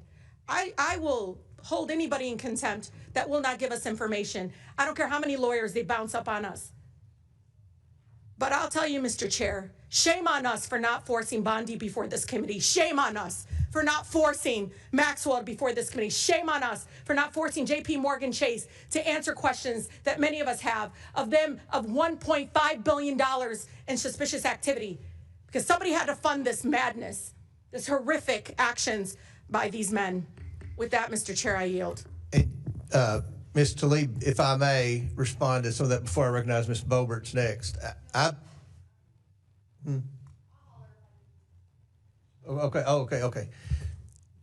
I believe with all my heart you are as sincere as anyone on this committee about wanting to get answers about the truth. And I believe your heart is pure. Maxwell is coming in front of this committee. And but we've when? tried. No, let us decide that today. When? Like well, when? It's nailed down. February what day? The 9th. She's coming, 9th. and you'll be able to ask her questions. That's one of the things Clinton wanted was only me and Garcia.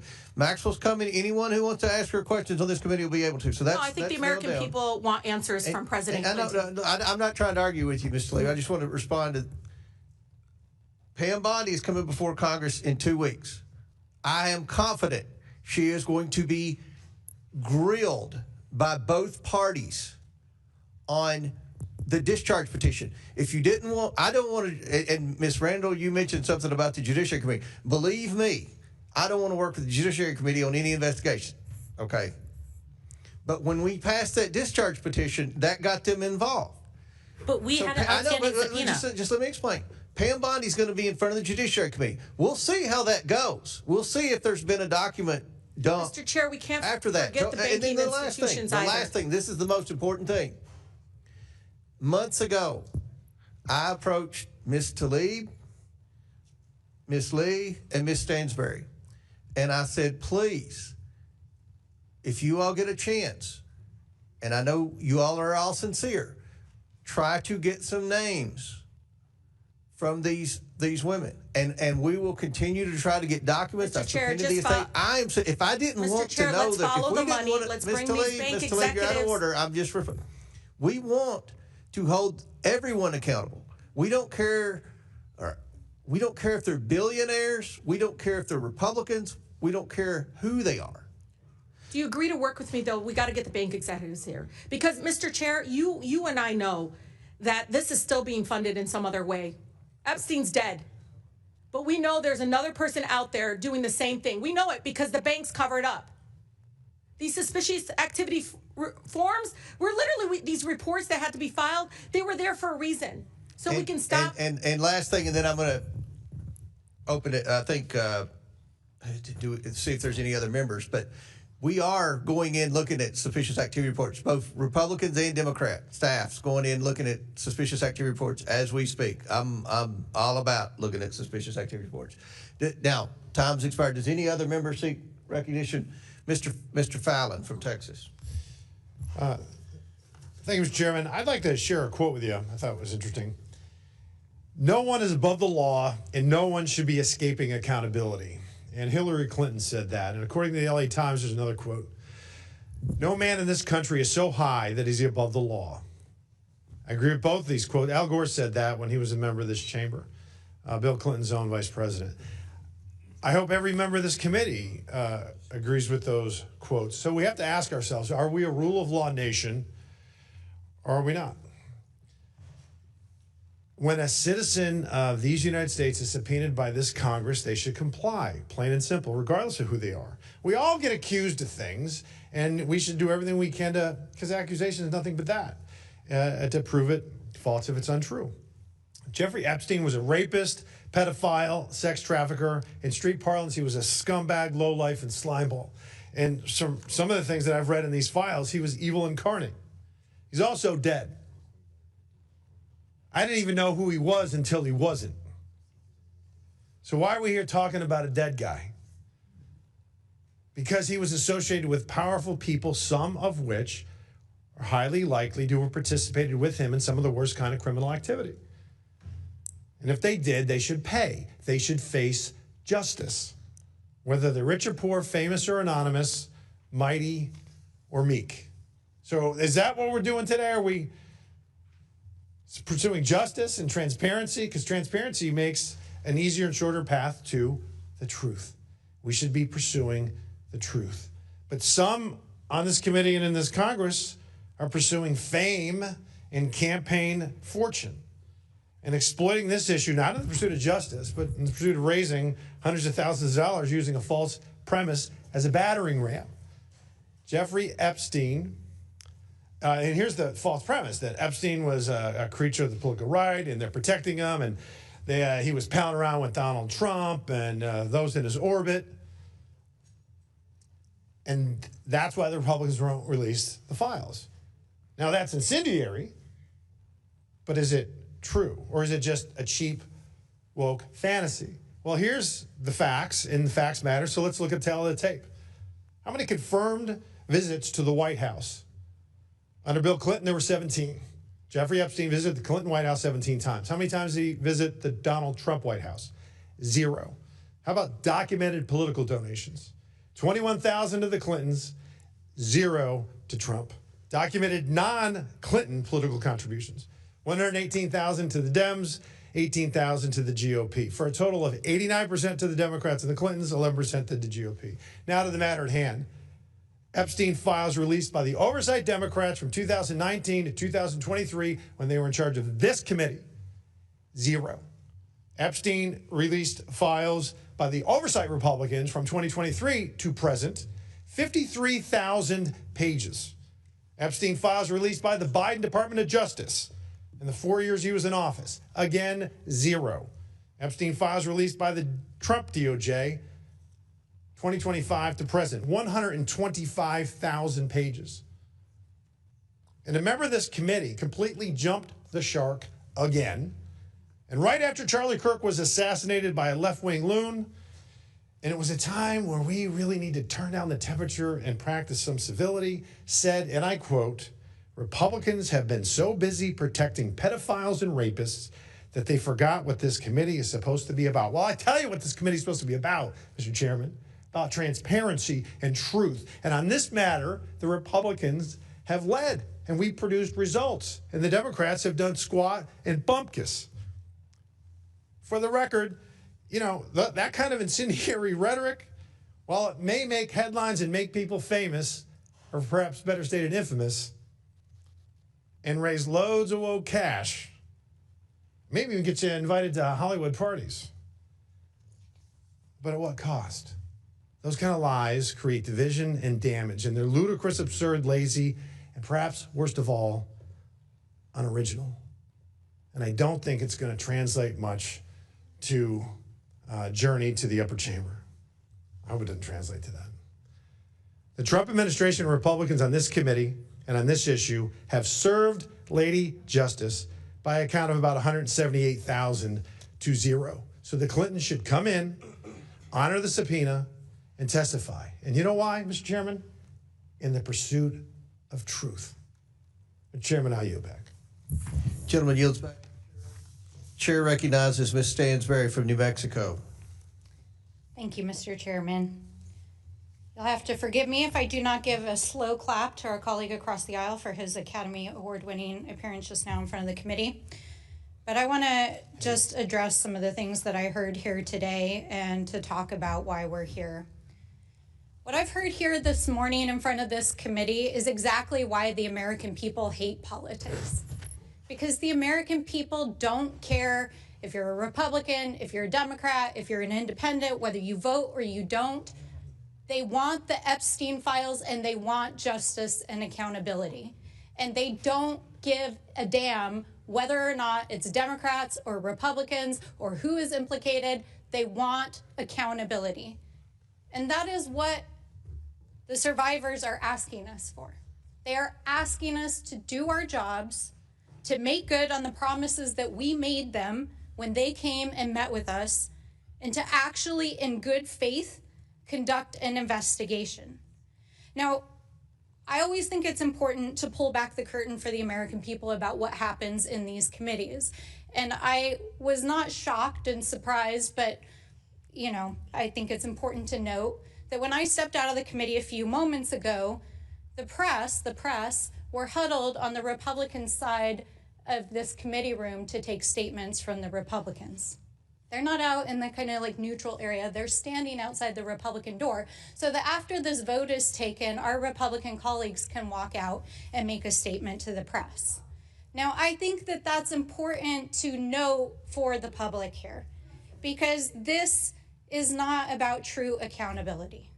Because if this was actually about getting to the bottom of this case and actually holding individuals accountable for the crimes that were committed by Jeffrey Epstein, by Ghislaine Maxwell, by the associates, and the many, many people who are implicated in this case, what would be happening right now in this committee is that Pam Bondi and DOJ officials would be sitting right there on the witness panel answering questions under oath, because they are breaking the law. They are not complying with our subpoena. They are not complying with the Epstein Transparency Act.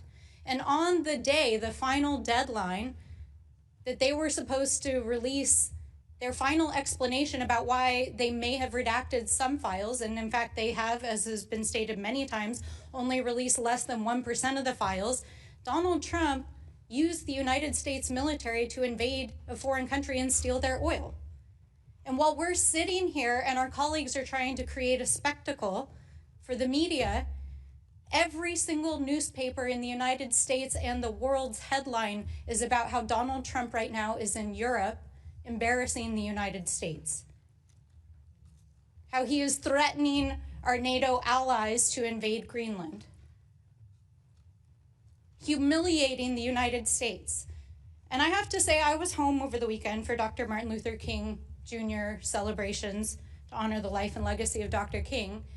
And the question that I got over and over again from my constituents is, what is in those files that is so bad that President Trump is invading Venezuela, threatening our NATO allies, and sending thousands of armed paramilitary troops onto our streets to create violence and chaos in American cities?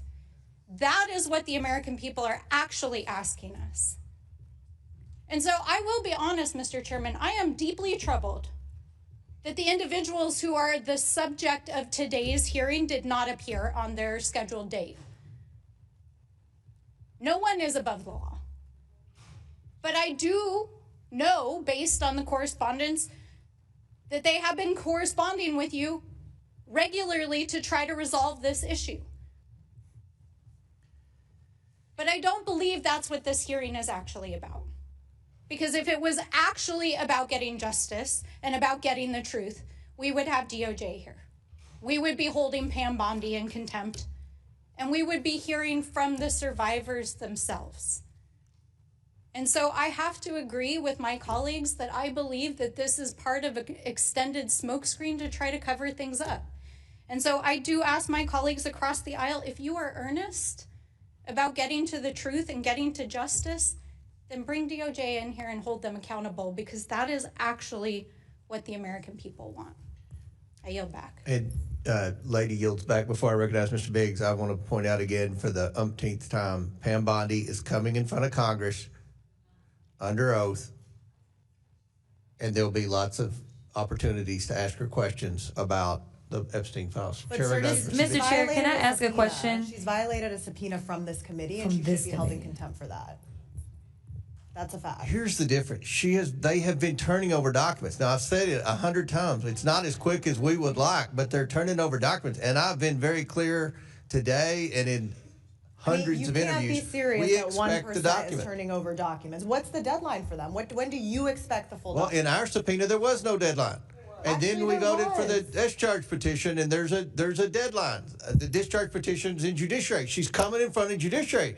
Now, that is a fact. Don't try to miss. And Bill Clinton's not a victim here, and the media is not going to take Republican side on anything. So let's just be right. I think Pam Bondi. Chair recognizes Mr. Biggs. It's Mr. Biggs, 5 minutes. Thank you, Mr. Chairman. And I would just point out, the previous speaker was talking about peeling back so the public can see what goes on in a committee. I mean, I just came from another committee where we were talking about massive fraud around the country, and in particular in Minnesota. And I'm glad that 2 Democrats could find time out of their busy schedule to even attend that hearing. What a shame. What a shame. So when someone says, what is in the files so bad, I'll ask this question. What is in the files that's so bad that the Democrats for 4 years, when they had control of this committee, didn't release a single document, didn't call a single witness, didn't make any motion? In fact, for those 4 years, go back and look. Did they ever say anything about Epstein? No, they didn't. But wanting to make want to get it on the press, that's why you're making the issue today. Because let's talk about why we need to talk with, do this contempt, is because former President Clinton and former Secretary of State Hillary Clinton basically strung us along as we were bending over backwards trying to accommodate their schedule. They didn't show up after we finally had to get a subpoena for them. And I have right here, this is just interesting to me. This is a little note written by Mr. Clinton, former President Clinton, to Jeffrey Epstein's 50th birthday. Jeffrey, happy 50th. It's reassuring, isn't it, to have lasted as long across all the years of learning and knowing, adventures and no illegible word, and also to have your childlike curiosity, the drive to make a difference, and the solace of friends. He rode on that plane many times. He was apparently close friends with him. Jeffrey Epstein claims that, and I don't know if we should believe anything Epstein says for sure, but I mean, Epstein says that he helped set up and fund the Clinton Foundation, and former President Clinton in his note. I mean, this is what he wants. He doesn't want to come in and testify. He wants to do the same thing that he did in previous times. Just, okay, we're going to send a little note that ought to do it. He says something to the effect that he spent significant time in the Clinton Foundation after he left the presidency. Well, if Jeffrey Epstein set it up, then there's some reason to ask questions of both he and the former Secretary of State. They were given a subpoena. It was a lawfully issued subpoena by a standing committee. By the way, I happened to be at that subcommittee hearing. I was there when every Democrat voice voted that out. Nobody objected and said they didn't want him to be subpoenaed. But he was subpoenaed, and he didn't show up. So here we are. And with Mr. Chairman, I'll yield time to you if you need it. I appreciate it. I think that everything that needs to be pointed out, we've pointed out. So I will. Then I'll yield, sir. Okay. Chair, any other members seek recognition? Chairman. Mr. Mfume. Thank you, Mr. Chairman. I want to thank you and the ranking member, and I particularly want to underscore the ranking member's opening statement, and that was that oversight Democrats want the truth about Jeffrey Epstein's crimes and accountability for everyone involved. He said, and I agree, we want transparency, we want the facts, and above all, we want this committee to use its oversight tools in a serious and responsible way. I would be remiss if I did not thank on behalf of all of us the efforts of Representative Rokana of this committee and Representative Massey. Thank God they stood in the way of things and took the heat to get the discharge petition up and voted on. And I want to also point out something that I think is important, and that is consistencies, Mr. Chairman. The action that the majority has been proposing today departs from this committee's established practices, including its long-time standing acceptance of written testimony and the level of accommodation this committee has traditionally required before proceeding to criminal contempt, not civil, criminal contempt. I'm glad, as the ranking member has stated, that the Clintons have agreed to testimony and to a transcript and to meet. I agree also that that meeting should not be taking place in New York. It sends the wrong reason for anybody that gets something from this committee. They should come to the committee. It's just that plain and simple. But it departs in many instances with the way this committee has moved on. And I say that because we never know this time next year who might hold that gavel and who on either side may want to go after the current president, his sons, his wife, his family, and anybody connected to him as a department head. I'm just pointing out the fact that it's a slippery slope. Now, does Bill Clinton have to defend himself? Absolutely, yes. It is a bit curious, however, why we are going after Mrs. Clinton. I've not seen anything, as the gentleman from Massachusetts said earlier, that suggests that she ought to be a part of this in any way or has done something wrong or is complicit in this matter. And I would hope that there's some consideration, Mr. Chairman, to withdrawing at the very least that particular resolution. That just makes me think that this is a fishing expedition and that we want to dust her up a bit if we get her before this committee. Now, a couple of quick things. We're being asked to move forward holding a former president of the United States, again, not in civil contempt, in criminal contempt of Congress. And I'm going to tell you why it's an extraordinary step. Not that it's unprecedented, it's extraordinary, but it is unprecedented in the fact that we did not do that with Richard Nixon, we did not do that with Donald Trump. There was a subpoena, but there was never an attempt to find them in criminal contempt of the Congress or of this committee. It's an extraordinary remedy that's usually reserved for situations where a witness has clearly and willfully defied Congress after extraordinary processes have been exhausted. The majority has not demonstrated that standard so far. I do want to say also that we're in a situation where I don't think that anybody on the Republican or on the Democratic side of this committee is trying to defend former President Clinton. They're trying to find a way to make sure that we're consistent. So the reason we keep hearing the need to have Pam Bondi before this committee is that we're getting ready to bring criminal contempt charges before there's been an investigation. Usually that happens after the investigation.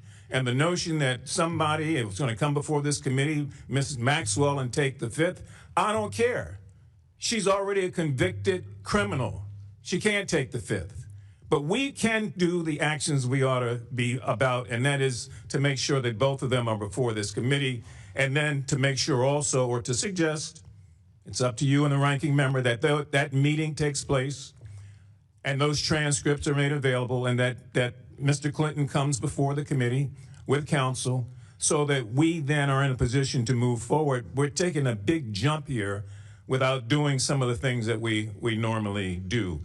Now, I'm glad that Ms. Tlaib brought up the matter of victims. She's not here right now, but all of us sat in that room with those victims. It was gut-wrenching, and all of us made a commitment that we would prove that this institution could and would do the right thing. So we're challenged here, Mr. Chairman, and I hope that you and the ranking member can give us a way to proceed here, that both of the concerns on both sides are addressed. But if we just move straight as we're going now without an investigation, it begs the question, what happens when the shoe is on the other foot? I yield back. Gentleman yields back. Ms. Simons next. Before I recognize her, I just want to add, with respect to the Hillary Clinton subpoena, you all voted for that. This committee voted for that in a bipartisan manner. Her name was on that list. And with respect to Pam Bondi, again, she's testifying in front of Congress in less than 2 weeks. Chair recognizes Ms. Simon. Thank you, Mr. Chairman. Just a quick comment, and I have a friendly question for my colleague, Ms. Luna. And I'll say a friendly question. I've worked with victims for decades. So few opportunities present themselves for victims to sit face to face with folks who hold power, to beg and plead that everyone who had anything to do with their harm be held to account. So few opportunities. I have been a victim advocate where brilliant young women who have been trafficked across this country have stood in courtrooms and were demanded to testify against their traffickers, and they did with such power and grace in fear that their lives may be taken because of that braveness. And a number of those young women that I witnessed take all that they had to confront their demons, they were murdered because they took a stand. And so when we did stand in front and sit in front of those victims and they gave us their all, I hope that this is not the only opportunity, Mr. Chair, to speak on their behalf. From our president to everyone in those files, forget all the political games. If these women who are connected with the largest sex trafficking ring in modern day American history cannot get justice, what about the girls in every single state? I mean, it is what it is. That being said, Ms. Luna, you talked briefly about a proposal. She's not in. She's out. That's bold. There was a proposal put on the table to rethink how we might have a conversation about the Clintons or President Clinton coming in and having a conversation with this body. And I guess that time has passed, but I know that I would love to hear from the former president of the United States. I would love to hear from the Attorney General. I would love to hear from the current president of these United States. The victims deserve to be heard. The victims deserve for the files to be released in their entirety. And the victims deserve for us to get to the bottom of this matter. I yield back. Well, I actually would like to yield my time to the ranking member. Actually, I'm okay right now on time. I might come back around, but back to Mr. Comer and the Republicans. Thank you, Ms. Simon.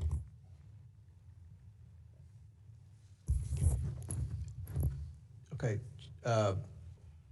Do any other members seek recognition? Seeing none, we are going to, there's an amendment at the desk. Well, let's Ms. Lee,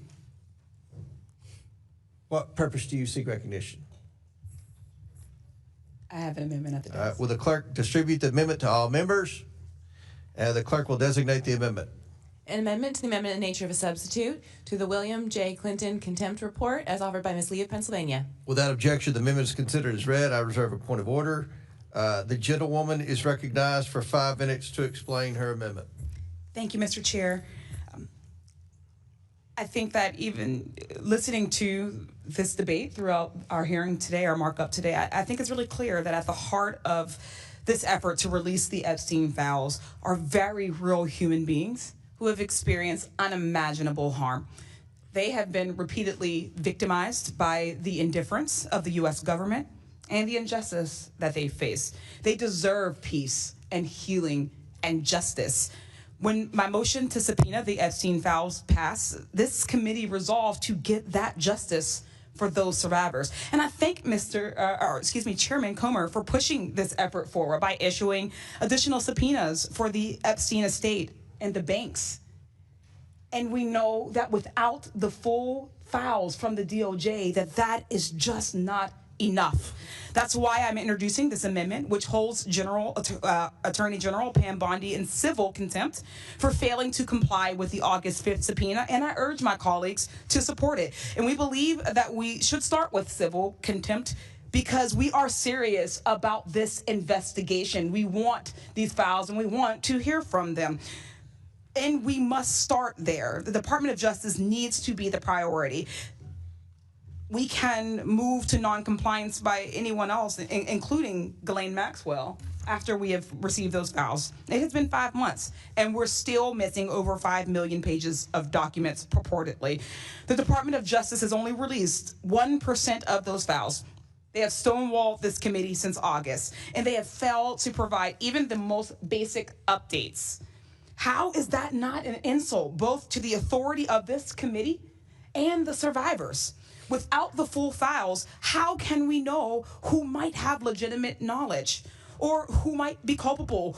We wouldn't have to speculate on the Clintons or anyone else's involvement if we had all of those files.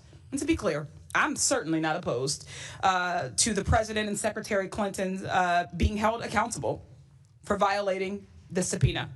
But the fact that this effort to hold the Clintons in contempt was fast-tracked and is happening before any action against the Justice Department is just evidence that the Republicans on this committee are not taking this investigation seriously. It is an unequal application of law.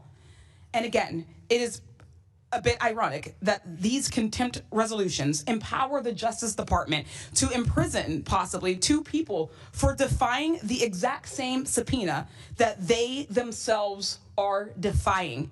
If this committee wants to be taken seriously, we would be addressing all the bad actors in this investigation, not cherry picking them for political points. The Justice Department needs to be held accountable for their noncompliance and lack of transparency. They have been selectively producing information, shielding powerful people, and obstructing any efforts for oversight. And if we don't hold them accountable, Mr. Chair, we are too.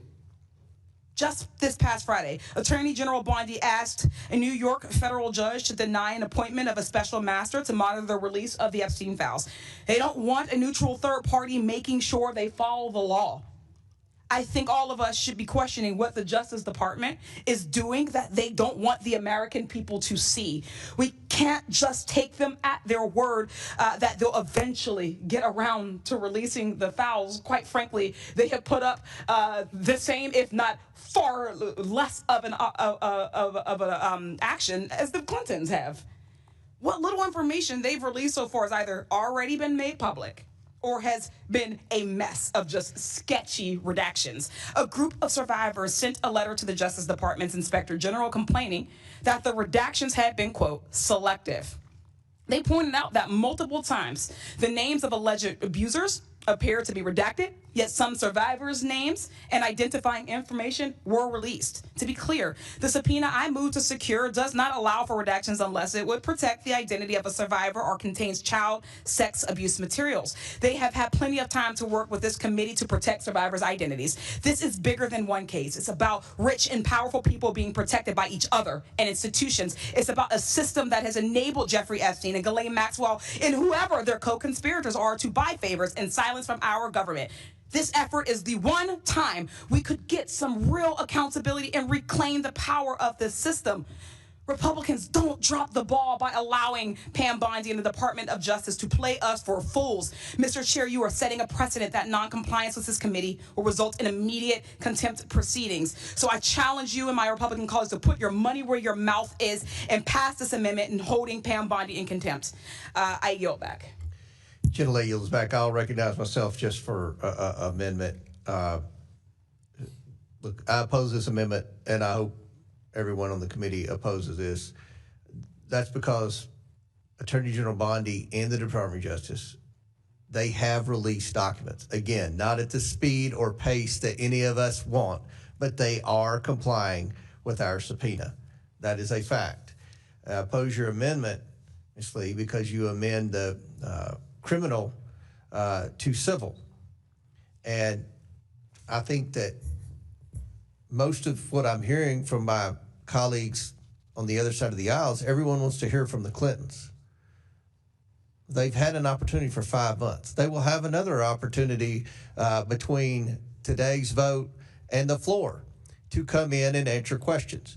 Pam Bondi is coming in front of Congress in less than 2 weeks to answer questions. Your colleague, Ms. Crockett, I don't want to speak for Ms. Crockett, but I'm pretty confident Ms. Crockett's going to grill Pam Bondi, right? You agree with me? I would have won that bet. Well, we'll see. I think that's a good, she may. I hope she does. So I oppose this. Now, Chair recognizes Mr. Garcia. Thank you, Mr. Chairman. I want to just start by saying I strongly support the amendment proposed by Congresswoman Lee. The House majority keeps saying that they believe that no one is above the law. Oversight Democrats certainly believe that, but the Attorney General is violating it with impunity in support of a White House cover-up every single day. We want accountability for her failure to comply with our subpoena for the full Epstein files that's been in place since the summer. She fails to comply with the Epstein Files Transparency Act. She fails to comply with the subpoena put in place by Representative Lee and the committee. This is clearly a White House-directed cover-up. Now, over a month after the deadline, only 1% of these files have been released. No explanation has been given for illegal redactions, again in violation of the law. Epstein survivors have reported that their names have appeared in parts of the document that were not redacted. And every day, she continues to withhold files and conceals the truth. She continues to give Ghislaine Maxwell special treatment by moving her to a less secure prison that we all are aware, which is completely shameful. Now, Chairman Comer, you claim, of course, that the Attorney General was complying with our subpoena. I mean, that is absolutely false. 1% of the documents since a subpoena in place during the summer is not complying with our subpoena. Now, on August 5th, 2025, this committee issued that subpoena, compelling her to produce documents and communications. That subpoena unambiguously required the Attorney General to do that no later than August 19th of 2025. August 19th, not December, August 19th of 2025. On August 22nd, the DOJ made a single production of approximately 33,000 pages to this committee. All of those documents, however, were already public. The DOJ has made no additional productions to the committee pursuant to the subpoena. The DOJ has failed to provide specific information in response to repeated requests from Democratic oversight staff as to why the DOJ's timetable continues to move and why it's not fulfilled its production or the law. Now, in response to letters from our committee on November 25th, the DOJ transmitted a single letter in response to the committee's inquiries. They claimed that the DOJ was working to comply with the Epstein Files Transparency Act, which now, of course, we know they actually weren't doing because we actually haven't received very much. The letter made no reference to the committee's subpoena, no reference to DOJ's plan for compliance.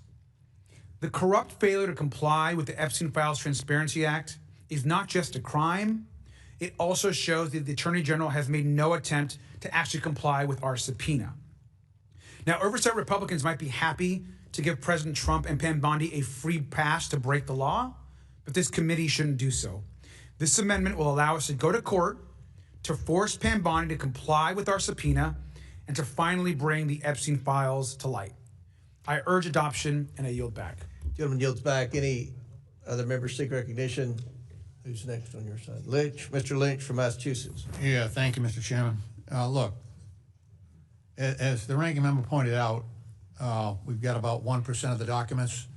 I take exception to the declaration by the chairman that Pam Bondi and the Department of Justice is actually producing documents, is cooperating. So we've got the 30,000 documents that they sent us in August. It was a dump, and it was largely already made public. It wasn't prepared. I'll give you a comparison. We've got a handful of attorneys that work for the estate of Jeffrey Epstein, and they have given us more in the same amount of time than the Department of Justice has given. I want to point out that there are 100,000 employees at the Department of Justice. And I know very recently, the U.S. Attorney for the Southern District of New York has now put a considerable number of people on the case redacting documents. But that was 6 months after he started to do that. Clayton started to do that 6 months after we had originally requested the documents. So this is a stall tactic. They haven't given us any of the documents. Remember, back in February of 2025, Pam Bondi said publicly that she had a client list of the perpetrators in the Epstein, client list was sitting on her desk right now to review. That was back in February of 2025. She went on later on in March 3rd, 2025, she told Sean Hannity that a truckload of evidence had arrived, that FBI Director Kash Patel is going to get me and himself really a detailed report as to why all these documents and evidence had been withheld, close quote. However, in July 2025, Bondi and the FBI released an unsigned memorandum concluding that the review found no evidence, no evidence that Epstein had a client list or that he blackmailed prominent associates. And this is obviously contradicting her earlier public statements and faced significant backlash. This is clearly obstruction of justice on the part of Pam Bondi. We have every bit of reason to infer that she has no intention at all of producing these documents. She has made a mockery out of this whole process, including allowing witness tampering and having Ghislaine Maxwell, convicted of trafficking in this instance, removed from one jail to a much more comfortable position. Why is that not witness tampering? We should ask her questions about that. And the idea that some other committee is going to do this is an abdication of our responsibility on this committee, I believe. We should not look. We are the ones that we had the victims sit down in front of us and tearfully ask for justice from this committee. And we promised that. We promised that we would do everything we possibly. We didn't say, well, we'll check with the Judiciary Committee and we'll let them do the work. We said we would take on this responsibility, which is ours, Mr. Chairman. This is the rightful jurisdiction for this case, and we should demand people with evidence to produce that evidence so that we can proceed in our work. We haven't done that thus far. We've let Pam Bondi distort and obstruct the justice that's due to these victims. It's shameful. It really is. And I want to hear from everyone who has a connection to this. I want to hear from every single witness that might be able to provide evidence to this committee. And I think Pam Bondi, with the millions and millions and millions of documents, is at the top of that list. And she has thwarted justice long enough. She is a lapdog to the president. She is trying to protect the president, who is all over this case, And I'm hopeful that eventually he'll be a witness before this committee at some point. With that, Mr. Chairman, I yield back. Gentleman yields back. Before I recognize Scott Perry, if I may,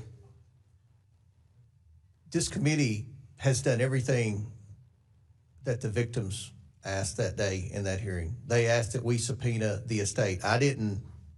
We had no idea what was in that estate documents. Could have been all Republicans. Had no idea. Could have been billionaires. Could have been donors to the Republican Party. Could have been donors to the Democrat Party. Had no idea. Without hesitation, I signed that subpoena for the estate. And then with respect to your criticism of Bondi, I don't disagree with anything you said in your criticism of the current Attorney General. And I think she's going to have to answer those questions in front of Congress, in front of the American people in 2 weeks. And I'm confident she's going to be asked those questions, and I expect to hear answers from the criticism that you leveled against her. No one's defending her. Again, we expect to get the documents. They have produced some. We aren't satisfied with the pace, and she's going to be in front of Congress in 2 weeks to answer that exact criticism. Chair recognizes Mr. Perry from Pennsylvania. Thank you, Mr. Chairman. I appreciate the opportunity to address the unjustified and cowardly claims made against me by members of this committee after I left, and maybe they were afraid to face me while I was here, but I'm here now and I'm going to face you. Just to be clear, if you have this job, you should know that any subpoena from another Congress is invalid in the next Congress. It dies with the last Congress. That's minimum information that you should know if you're going to serve in Congress. So just let me inform you of that if you didn't know that. Regarding the so-called subpoena, it is unjust and it is immoral to get a group of your friends together who have a predetermined outcome, put them together in a room, and then use the power of the federal government to prevail on your political enemies. The subpoena that was served to me or my counsel was not valid because there was no valid committee serving it. I did not violate any law, and I reject the claims or the averance that I did. The Democrat Party sought to, by use of the awesome and just the grand power of the federal government, to destroy my reputation as a person who was not charged with anything, was not accused of anything, was not the target of investigation. You wish to dirty me up and bankrupt me so you can get rid of me. It is outrageous, and I have not mentioned that at all, but since you brought it up, I felt it was appropriate at this time to clear my good name. And as the years have gone by, more information has come out to prove what I just said was absolutely accurate.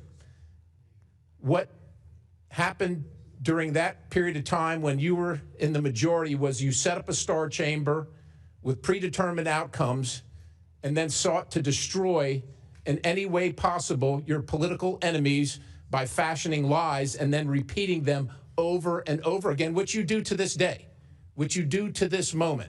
Now, when I spoke earlier, I didn't mention the subpoena. I mentioned the truth, and that's what this committee should be all about, wherever it comes from and whoever it touches. And I believe that to my soul, which is why I have been on this bandwagon long before you have ever been on it, and much more than you have ever done. Much more than you have ever done, legitimately and sincerely. So I thank the chairman for allowing me this opportunity to set the record straight. And hopefully, that won't happen in the future. Now, regarding the Clintons, as you know, I offered the amendment, the resolution, to bring everybody in, attorneys general from both sides of the aisle. But with the Clintons in particular, because of their particular knowledge of Mr. Jeffrey Epstein and his exploits with underage women. It is horrific. As a father of 2 young daughters, I would just say that the perpetrators of whatever happened ought to be thankful that their fathers don't know about it. But I sure hope that they do know soon. And I sure hope that there is justice for all the victims and that we don't seek to destroy the lives of those uninvolved for political purposes, which is what, quite honestly, this whole theater, this whole charade has been about. This should have been easy.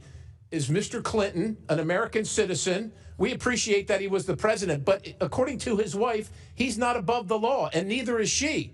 This is a lawful subpoena with plenty of time. The committee has been, and the chairman has been more than generous trying to work it out. But it's pretty obvious to anybody with eyes in their head that the Clintons feel like they're above the law and they're going to get special treatment, as Secretary Clinton did the last time she was subpoenaed. I'll remind everybody that she worked out a deal to come in with her so-called attorney, but was her aide behind closed doors on a Saturday without any transcript. That's where we're headed. I'll yield the balance of my time to the gentlelady from Colorado if she wants it. Thank you, Mr. Perry. I just think that all of this is rich. I mean, we have every Democrat here just with their typical talking points, claiming they want to hold the Clintons accountable and hear from them. So I think it's time we move on and get to the actual point of this. We had the Clintons defy a lawful subpoena, and that is what we are here to discuss. But Democrats want to bring up anything but that. And if this continues, I'm going to call the question. So continue with your Clintons and how you are going to protect them or defend them, or I'm going to call the question, we're going to have the vote and end all of this nonsense rhetoric that's going on. Mr. Chairman, I yield. Gentlelady yields back. Chair recognizes Ms. Stansberry's next on the list, I think. No? Okay. Frost, who's next? I just go by what the ranking member wants.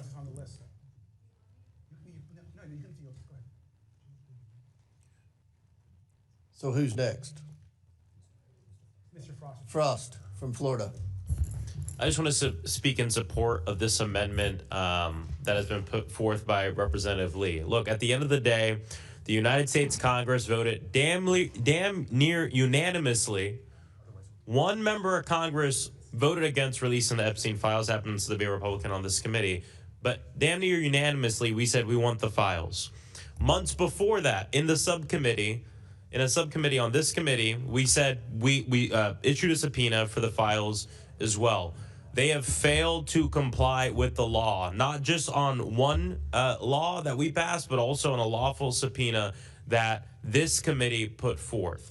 And so I just want to speak in support of Representative Lee's motion here, an amendment here, because we have to go at this everywhere. We want to hear from everyone. We want to hear from former president. We want to hear from anyone who's implicated. We want to hear from anyone who has information that might help us get justice for the victims. But it is obvious that my Republican colleagues are doing anything they can to play defense for the administration. 1% of documents is unacceptable. 1% of documents is unacceptable when you've had months and months and months since June or July of last year to produce these documents when we sent a lawful subpoena to the Department of Justice.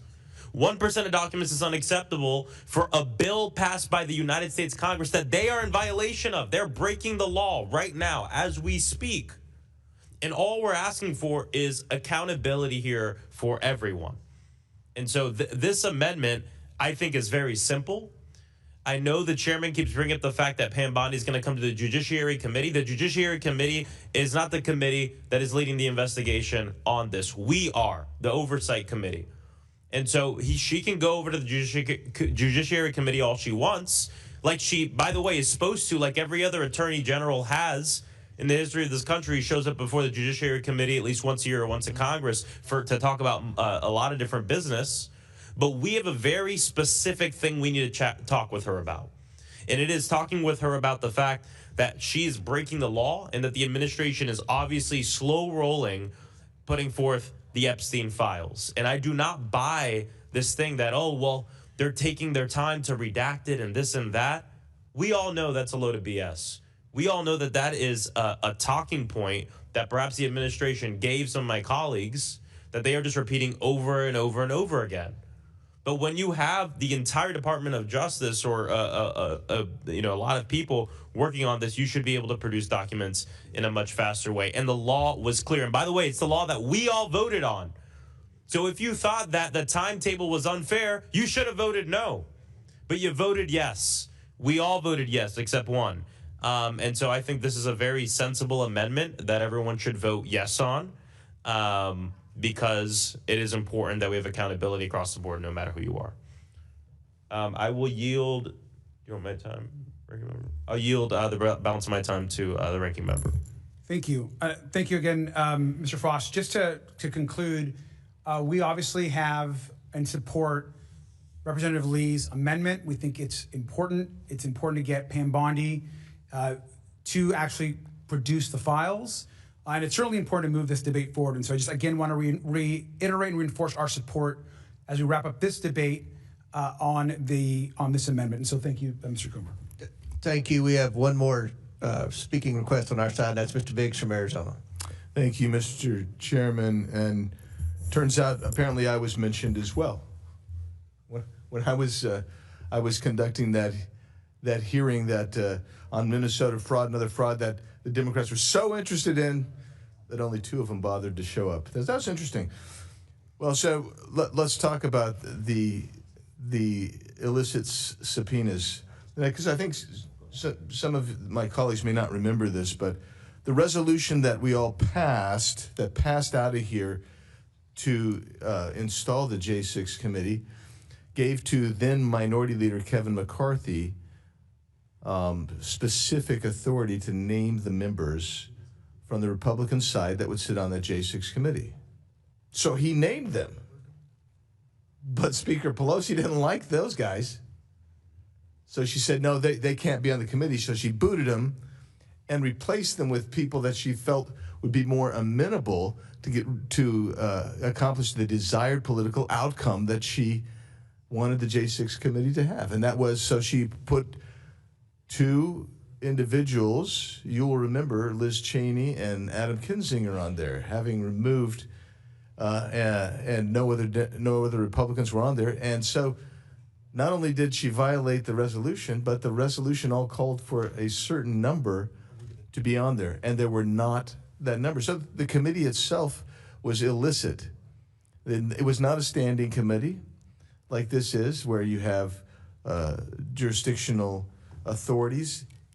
That committee, by that point, was no longer a committee. It was an effort to railroad people, including myself. And things have been said about me repeatedly that have been debunked. Everything's been debunked that was said about me. But here we have it today, and Mr. Perry was right. This was designed to go after certain specific people. I'm still not quite sure why I was one, but I was one. And bringing it up today is actually kind of an abhorrent tactic, because it was an illicit committee, didn't have authority to issue an illicit subpoena, whereas this committee issued a legitimate subpoena. Not only did it provide the subpoena, but it actually worked for months trying to get the Clintons and accommodate their schedule, including continuing this at least once so the Clintons would find it more convenient to come and respond to the deposition.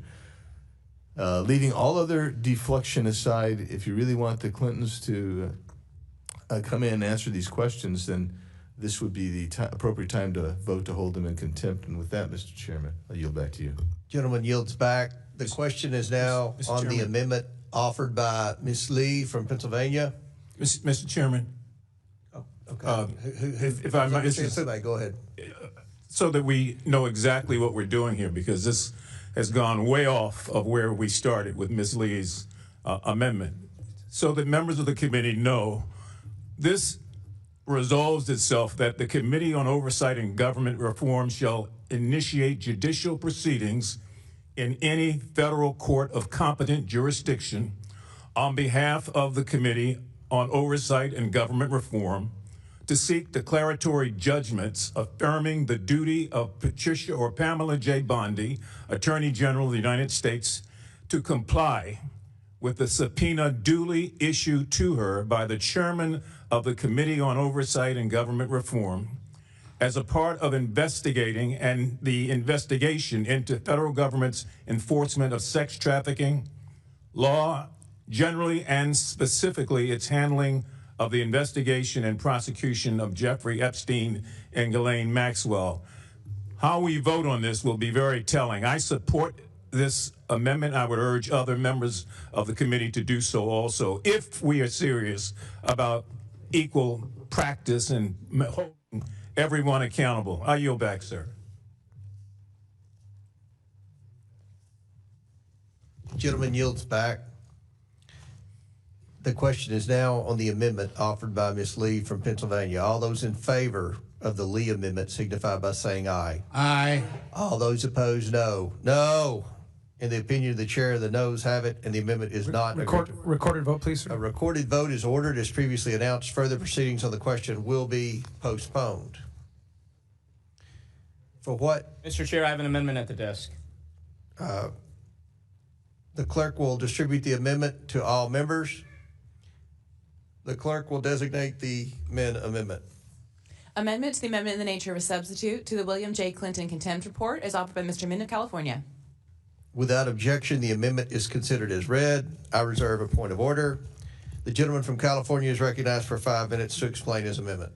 Chair Comer, I motion to amend your amendment in the nature of a substitute to authorize the House Oversight Committee to do three things. First, pursue federal court action to enforce a subpoena against former President Bill Clinton related to the sex trafficking investigation. Two, require the committee to report back any resulting litigation. And three, direct the House General Counsel to represent the committee with the Speaker's approval. Now, I have, as mentioned previously, spent my career trying to enforce the rule of law. I started as an SEC enforcement attorney, went on to become a law professor. I very strongly believe in the rule of law. But the rule of law is not just about not having anyone above the law. It is also about not targeting people simply because you don't like them, or because they're in a different political party, or because they've done things you don't particularly care for.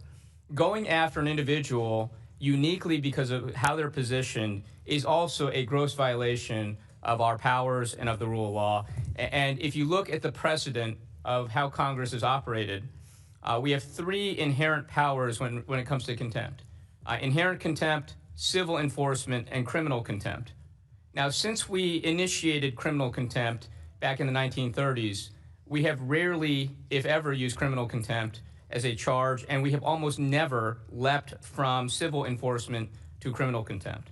The decision here to go from civil enforcement and to ignore that step, jumping to criminal contempt, is, in my view, a gross imposition, a gross abuse of power on our part. It is also counterproductive because if we launch criminal contempt proceedings, I think my colleague Mr. Biggs pointed out that we want the Clintons to testify. If we launch criminal contempt proceedings, we will not hear from the Clintons. That is a fact. They will be tied up in court. We have no guarantee that they will ever testify before this committee. Civil enforcement will achieve the goal we want of getting the Clintons out here before this committee. Now, I just think this is problematic. We talked earlier, Mr. Comer, and I still have not heard you to this point in time say anything about the Clintons defying the subpoena. I've heard you say obfuscate, delay, drag their feet. We've had 5 months. But at no point in time do they say we're not complying with the subpoena. And to me, civil enforcement is an appropriate intermediate step. It makes sense because it allows a court to step in, secure compliance with the committee's subpoena in a nonpartisan, orderly way that follows the rule of law. court would be empowered to impose fines and actual imprisonment if the individual or entity refuses to comply with us. If we break from precedent, this is going to start potentially a chain reaction of partisan warfare with criminal charges. That is not a road I believe we want to go down in this committee or in this Congress. I think civil contempt will achieve our goals, and it will do so in a way that is consistent with the rule of law. With that, I yield back. Gentleman yields back. I'll recognize myself for a few minutes. The committee's consulted with the House Office of General Counsel as well as committee counsel, who have expressed significant concern with shifting from criminal contempt to civil contempt because it would likely result in extended litigation that would go beyond this term. As Mr. Perry said, a subpoena is only good for a congressional term. He is already 5 months past his subpoena. The Clintons have lawyered up. There's no question in my mind that if we do this, they will ride this out and hope that the House flips and that you all are in control and you all just let them get by without answering any questions, which I think is terrible. So I cannot support this amendment. I ask my colleagues to oppose this amendment. Chair recognizes the ranking member. Thank you, Mr. Chairman. I want to support the amend motion. I just want to reiterate something I think all oversight Dems have said today, is that we all want to hear from President Clinton. We all want questions answered from President Clinton. I don't think one member of this committee has stated anything differently. And this amendment is a way for us to secure compliance without immediately moving to criminal contempt while they have been trying to negotiate answering our questions. We can continue to let the legal process play out. Both the integrity of our investigation as a whole is critical as we move forward. This is an opportunity for us to get our questions answered from President Clinton. We will do that without empowering a Department of Justice that, quite frankly, has been corrupt and untrustworthy for many, many months. We should continue to negotiate and work through an established process. Clearly, there's interest to negotiate from the Clinton side. Let's hear from President Clinton. Let's support this motion. I yield back. If I may, and with all due respect, if you want to hear from President Clinton, have him come in for the deposition. They've had 5 months to do that. For whatever reason, you've been unsuccessful. There's 2 more weeks before this will be voted on for the full House. We will hear from Bondi in between, and we will go from there. We expect to hear from Bill Clinton. He's not above the law. Mr. Walkinshaw is recognized. Thank you, Mr. Chairman. A couple of points. One, it seems to me like we made some progress in the negotiation to talk to President Clinton here today. You have acknowledged you and your team are no longer going to demand to be able to ask questions not related to Epstein. The Clintons have agreed to transcription of that conversation. So you could go to New York and talk to President Clinton on the date that you all set. That's ready to go. We've heard from Ms. Luna that it would be a bad look for you and the ranking member to have to drive to New York. They got airports there. You all could take a flight and go to New York and have the conversation. That would move our investigation forward. I'm supporting Mr. Menn's amendment in the nature of a substitute, and you know, I'll share. I was a staff member for a member of this committee for more than a decade throughout the Obama administration, multiple chairmen of the committee, and time after time after time, Republicans who chaired the committee, Democrats who chaired the committee, negotiated with members of the administration or private individuals who they wanted to have come before the committee, negotiated the terms. Not once did I see this kind of leap to criminal contempt. It is not consistent with the way that this committee has operated. It is not necessary. Mr. Menn's amendment, or you and the ranking member going to New York and having the transcribed under oath conversation with President Clinton would move our investigation forward. Either of those are better options than pursuing criminal contempt, which would not get us a conversation with President Clinton, would not move our investigation forward, and would not get the survivors the transparency that they're demanding. Thank you, Mr. Chairman. If I may, Mr. Walker, to reply to that, one reason that your counteroffers today don't hold a lot of weight with me is the fact that we never demanded to their attorneys that we ask questions outside the realm of the Epstein investigation. That was never a thing. They have just made that up.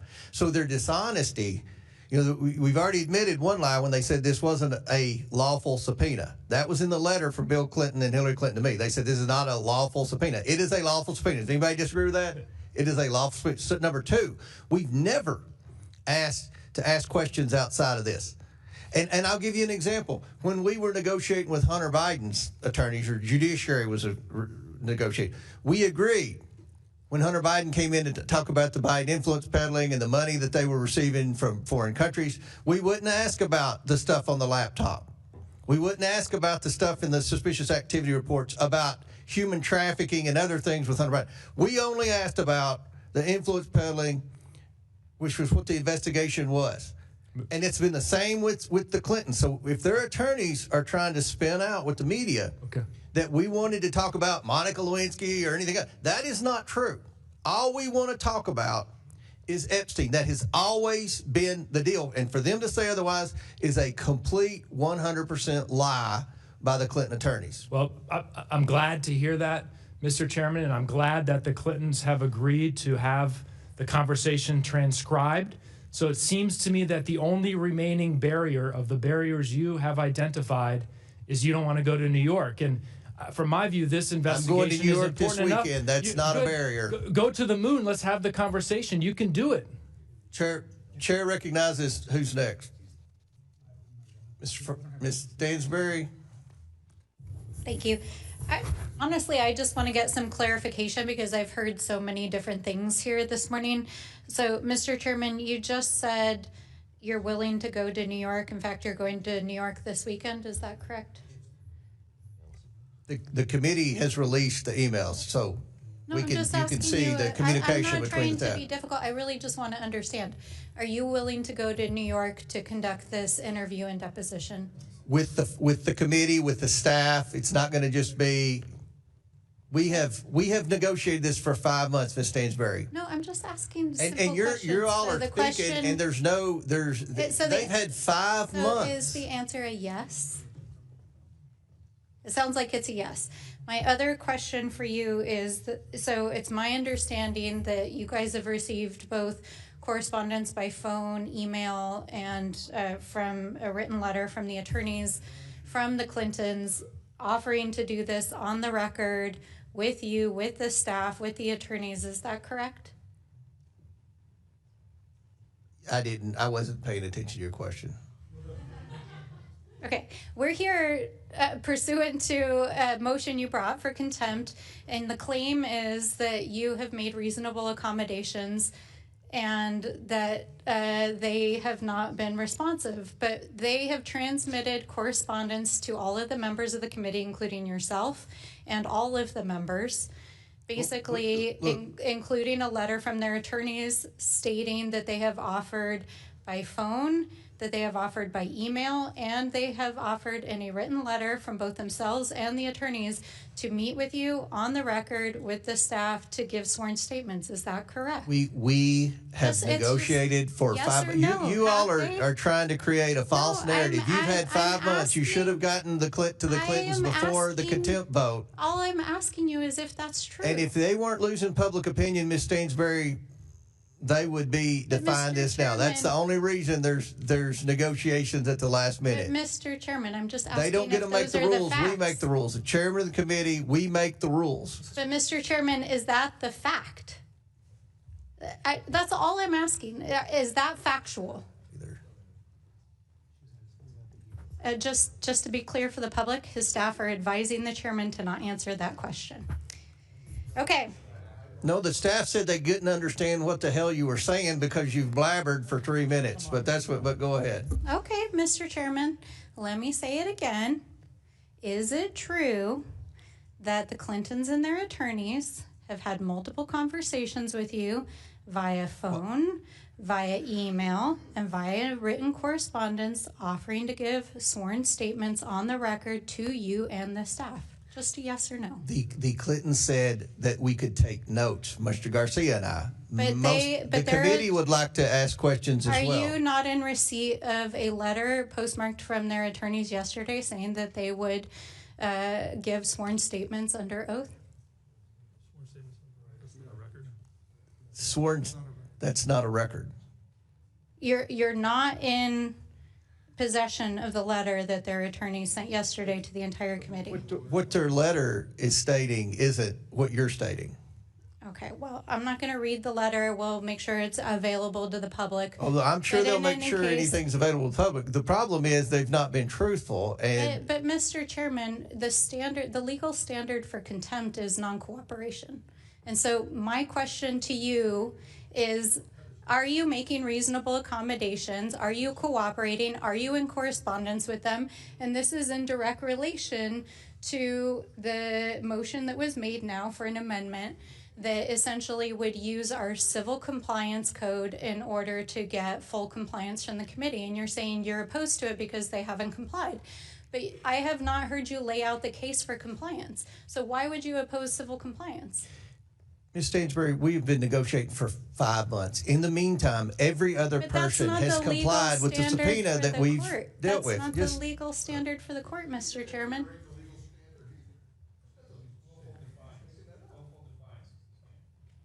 Okay.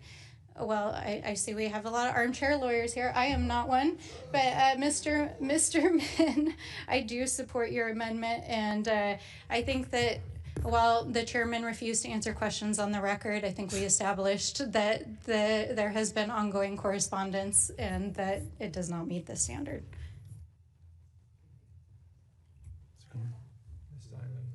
Ms. Simons recognized. I would like to yield my time to the ranking member. Thank you. I just want to clarify two things. The first is in the comments, I know, Mr. Chairman, you had just discussed about not going beyond the scope of the Epstein investigation with questions. To be clear, though, during the Bill Barr, that you were not interested in, during the Bill Barr deposition, you did go beyond the scope of the Epstein questions. You asked questions about Russia and a bunch of other things. And so that has been that testimony was public. That has been a pattern that has been in the public realm. And so the reason the Clintons have pushed back on that is because you actually have gone beyond the scope of the Epstein investigation in depositions on this investigation with folks you have subpoenaed. I just want to be clear about that, because you just mentioned that right now in your comments. And the second thing I want to say, just to Ms. Stansbury's point, to reiterate, is regardless of when it was done, it's false to say that the Clintons haven't agreed to a transcript of the deposition. They have agreed to a transcript. They've done it and they've reiterated that position in an email that they sent today. It's a position they've made before. Today. To position, sir, I mean, obviously, to position that they've made before to your team. It's a position that they have made a few days ago. They've publicly said it in the press. In fact, it was covered, I think, today or yesterday in an article in the New York Times. And they again reiterated it during this testimony when you said that they've not agreed to. They've clarified their position. They are willing for it to be transcribed. I just want to clarify that. Chair recognizes who's next. I still have time. Okay. If that's okay, Chair, I would like to use the remainder of my time and yield it to Representative Min. Thank you, Rep. Simon. I just want to add a couple points here. First, I just want to note something that I think has been a little bit conflated today. This vote today on the contempt proceeding is not about whether Bill and Hillary Clinton were involved with the Epstein sex trafficking ring. If either or both of them were involved, they deserve to be prosecuted to the fullest extent of the law. The survivors deserve justice, but the vote that we are about to take later today is about whether the Clintons' actions in negotiating through their lawyers on the particulars of how, when, and where they might appear before this committee, whether that constitutes a willful defiance, and that is the legal standard, a willful default of the subpoena issued to them. And again, I want to point out that Chair Comer has repeatedly talked about negotiating for 5 months, delaying and trying to run out the clock. I do not believe that that is willful defiance of the subpoena. That's not just my opinion. It's the opinion of every serious lawyer in this space that I've talked to that actually knows this area of the law. I think we are going far afield here and going straight to criminal contempt. I would also just point out and rebut what the chair said about criminal contempt leading to the Clintons testifying here. If we issue criminal contempt proceedings, I don't know if you've followed how courts work. A civil enforcement of a subpoena can take place very quickly. Criminal trials will take a very long time, months, if not years. That will definitely run out the clock. We will never hear from the Clintons before this committee. And so I would urge you all to consider this amendment to the amendment in the nature of a substitute, because it will actually allow us to hear from the Clintons, maybe get the answers we want from them. And particularly since, Chair Comer, you've repeatedly said there is no basis in your mind. The committee is not accusing them of any wrongdoing. We're just simply seeking answers. If we want answers, if we want more information to get to the bottom of what happened with Epstein and this horrific child sex trafficking ring, we should be looking to civil contempt, civil enforcement, because that will actually get them before us, not criminal. With that, I yield back to Chair Rep. Simon. I would like to yield my time to Ms. Stansberry. Ms. Stansberry says no. I would like to yield my time to the ranking member. I think we've made our case. I think that we support the amendment. It's the right way to go, and civil contempt is the right next action if we're going to go in this route. Thank you. I'd like to yield my time back to the chair. Thank you. Chair yields back. We did call votes, but Mr. Biggs wants to be recognized, and I think we're going to vote on the Min amendment. Yeah, I'll be pretty quick.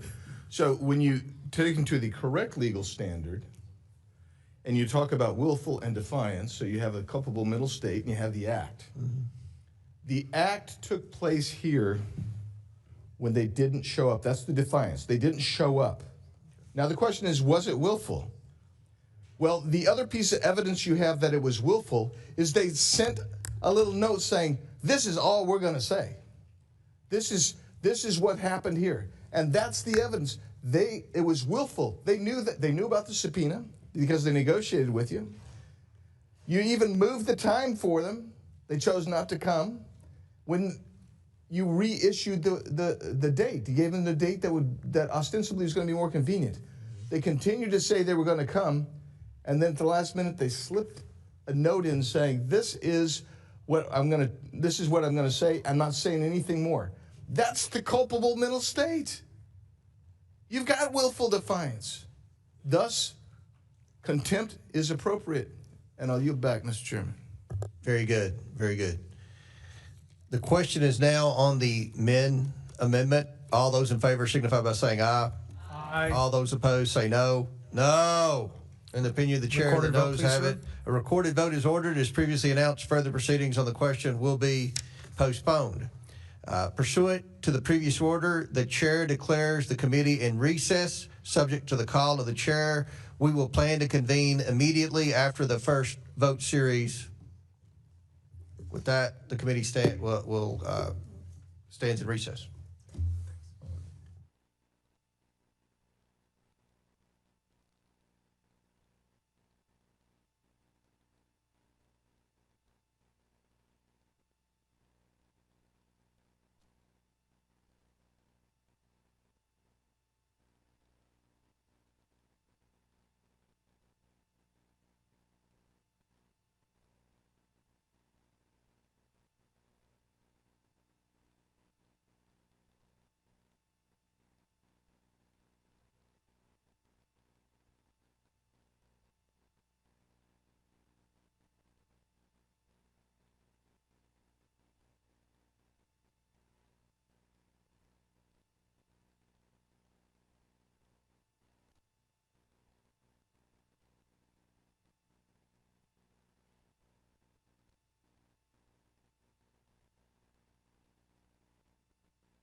Now we're good. Okay. The committee will come back to order. Now, pursuant to notice, I call up a report containing a resolution recommending that the House of Representatives find Secretary of State Hillary R. Clinton in contempt of Congress for refusal to... We have to finish,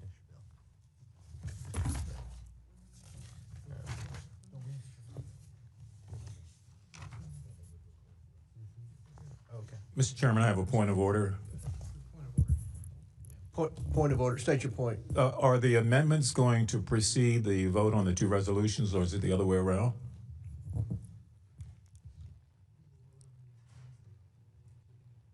We'll vote on the amendments. We're going to roll everything to the end of the committee so we can have everybody back in here to vote on. Good. Thank you. All right.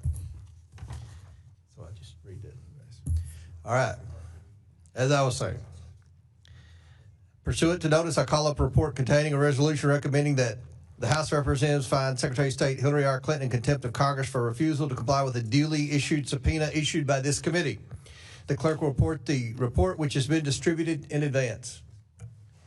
A report containing a House resolution recommending that the House of Representatives find former Secretary of State Hillary R. Clinton in contempt of Congress for refusal to comply with a duly issued subpoena issued by the Committee on Oversight and Government Reform. I ask unanimous consent that the report be considered as read and open for amendment at any point without objection. So ordered. The chair recognizes himself to offer an amendment in the nature of a substitute. The clerk will please report the amendment.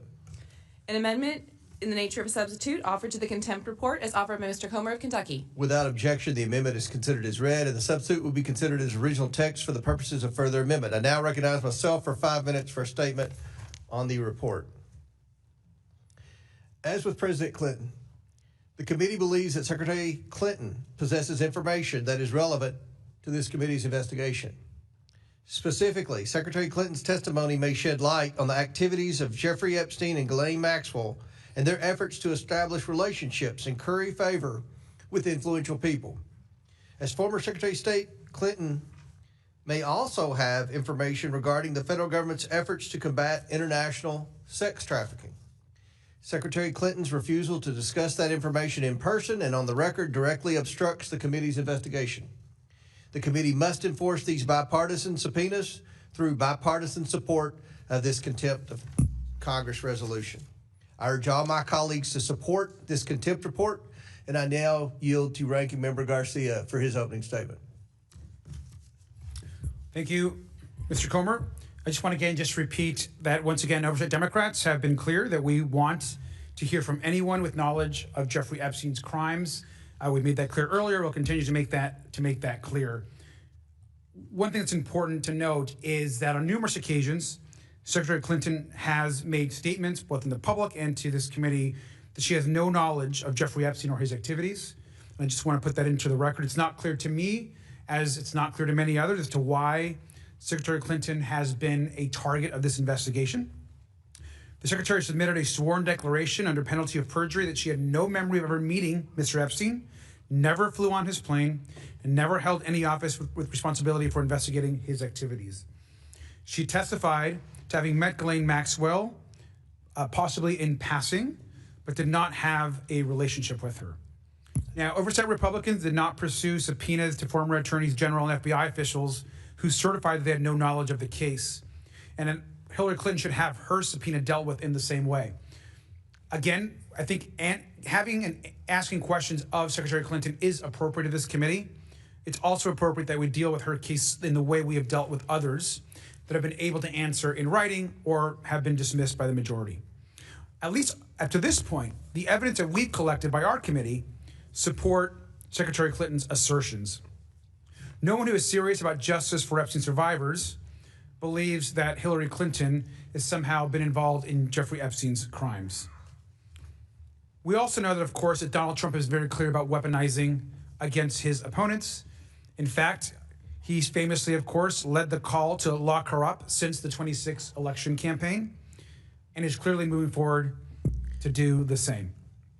You know, a contempt resolution against Hillary Clinton would expose a weaponization in this Epstein investigation. If we have additional questions for Secretary Clinton, we should ask those, we should work with her and her team, and we should get her to answer those in front of the committee. But again, this is an attempt to politicize and attack Donald Trump's political enemies.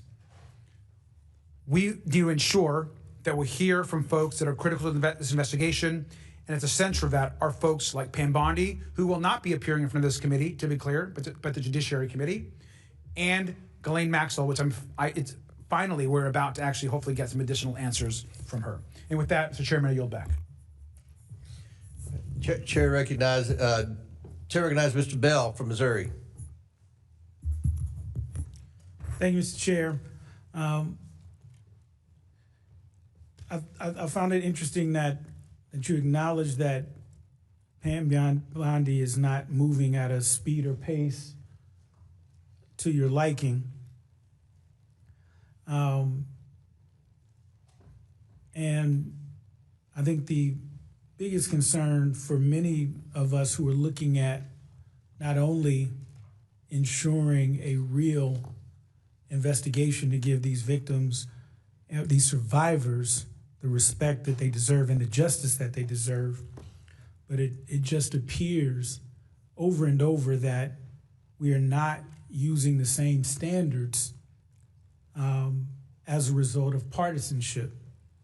Again, having conducted and these types of investigations as a district attorney, you don't skip steps. If the evidence is there, you review the evidence and you follow where that evidence leads you. You review the evidence, develop your theory of the case, and then you conduct your investigation based on the evidence. Now, there are times when you don't have the evidence, and you do have to try and investigate in different ways to try to get that evidence. But in this case, we have the evidence. This Congress voted on a bipartisan basis to have that evidence released. But yet, we're trying to skip steps for political points. And again, Mr. Chair, you acknowledged Pam Bondi not moving at the speed or pace that you like, but you were still comfortable with the 1% of the files that we got. 1%, 99% not. We still don't have anything. Not 20%, not 30% we're missing, or 40 or 50. 99% of the files that we're missing. But yet, there's no criminal contempt push with respect to Pam Bondi or any urgency. But yet, the legal analysis for criminal contempt is that there is no cooperation, that there's no negotiation, because the case law, the courts have determined, as long as there is negotiation, good faith negotiation, you have to give time for that. And that's not moving at the speed and pace or pace that the committee prefers. But in this case, we're jumping right to criminal contempt. And what I would say is, like, just about every member that on my side of the aisle has said, we want to talk to anyone who has evidence pertaining to these survivors. Anyone. And if we go down, and I want to hear from the Clintons, if this committee is successful in going down a criminal pathway, we're not going to hear from them. And that defeats the purpose. You get your political points, but it defeats the purpose. And so at the appropriate time, if anyone were refusing to work with this committee, and as we've seen with the affidavits, this does not apply to the Clintons. If anyone refuses to come to this committee without, and just ignores it, then all of us will support the appropriate remedies. But in this case, it's clear that this is a partisan attack to try and score points as opposed to actually trying to do a real investigation to give the survivors in this case the justice that they deserve. And this committee, this Congress, should be above that. I yield my time to the ranking member if he so chooses.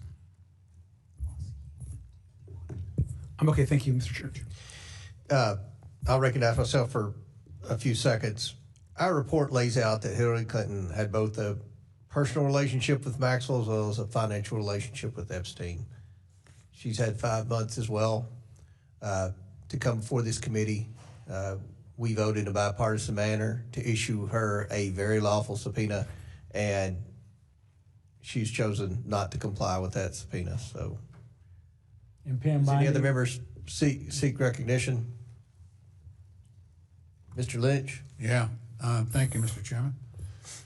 Okay, so we're not seeking information from Secretary Clinton because of her own, look, there's nothing in any of the documents that we've received from either the estate or from the Department of Justice.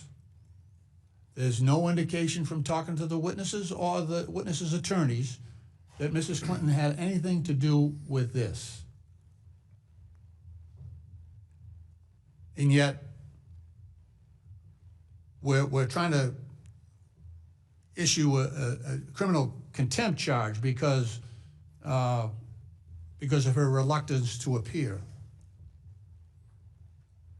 None of those documents, there's no indication that she has anything to do with this. I'm not surprised that she's reluctant to appear. She had nothing to do with this. And if we're seeking the other count, the other basis for our inquiry from the charge and from the resolution is that as in her official capacity as Secretary of State, she may have information regarding sex trafficking in general. But that is not unique to Mrs. Clinton. We could summon the Special Undersecretary for Sex Trafficking at the State Department if we really wanted to find out information of that nature. Or we could summon any other Secretary of State who has served since 2008, I think, when some of this was first uncovered in depth, but it had nothing to do with the Secretary of State. Then it was between Mar-a-Lago and Jeffrey Epstein. It went from young girls being trafficked from Mar-a-Lago to Jeffrey Epstein's estate. And there's no nexus there between Donald Trump's club and the young girls that were trafficked to Jeffrey Epstein. There's no nexus there where the Secretary of State might intervene.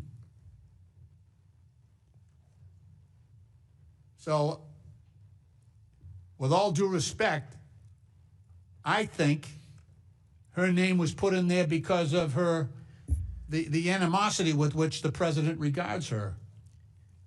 And this goes back to, a political race between those two candidates and has nothing to do with the information that Secretary Clinton might be able to offer. I want to hear from everyone who has information on this. However, we don't have a shred of evidence that Mrs. Clinton has meaningful information to assist this committee. But I know where there is evidence. I know Pam Bondi has had millions and millions and millions of documents that she has refused to surrender to this committee for the past 5 months, 6 months. I know where there's also other evidence. Sitting in a luxury prison, Ghislaine Maxwell, who should be before this committee, should never have been taken out of that original prison by President Trump's personal attorney, and by doing so made her less likely to be willing to offer testimony and evidence to this committee. That is witness tampering. When you take someone who's been convicted of a crime, remove them from uncomfortable settings, put them in a nice place. Just keep your mouth shut, honey. That's all. That's what's going on there. We know that. All of a sudden, she gets a sweetheart deal. They're bringing in pets for her. They're giving her the royal treatment now. As long as you keep your mouth shut, honey. That's what they're saying to her. Just keep your mouth shut and don't mention the president. That's the scam that's going on here. That's witness tampering, plain and simple. And yet you have someone who served this country, Secretary of State, elected U.S. Senator, has nothing to do with this, but because it gratifies the president that you dust her up and ruin her reputation. This is beneath what we should be doing. We should strike the motion to summon her before this committee. We should drop this effort to hold her in criminal contempt. I yield back. And with all due respect, if you didn't want to subpoena Hillary Clinton, the Democrats on the subcommittee should not have voted to subpoena Hillary Clinton. Mr. Comer, can I clarify that? Go ahead. Thank you. Mr. Chairman, I just want to be clear that we have the video.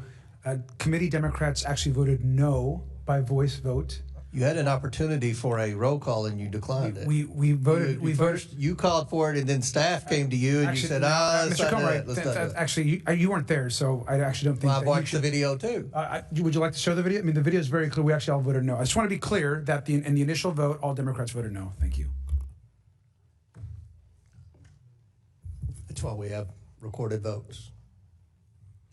And you all declined that. So, does any other member seek recognition? Seeing none.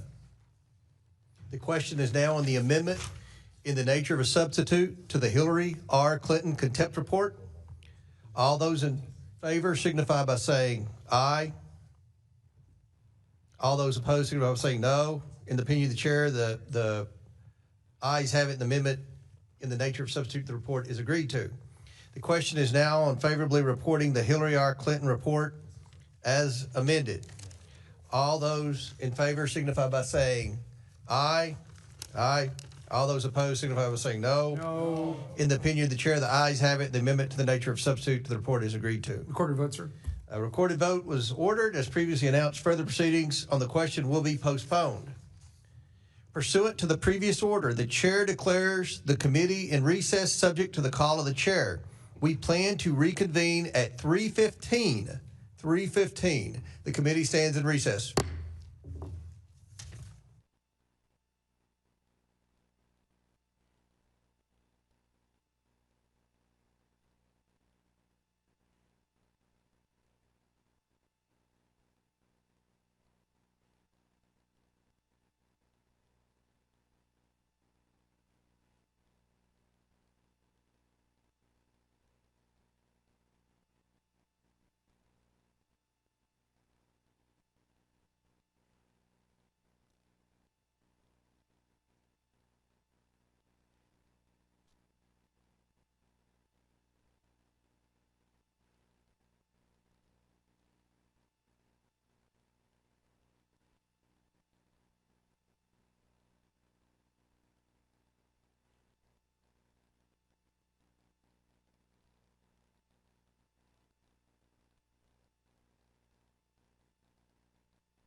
He's right there.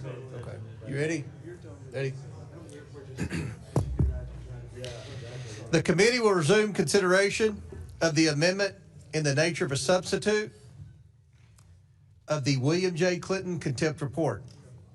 The question is now on the previously postponed amendment to the amendment in the nature of a substitute offered by Ms. Lee from Pennsylvania. Members will record their votes using the electronic voting system. The clerk will now open the vote on the amendment to the amendment of the report.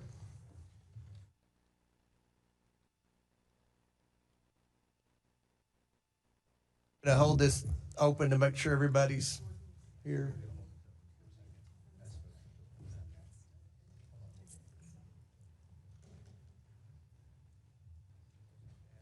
Glenn hadn't voted.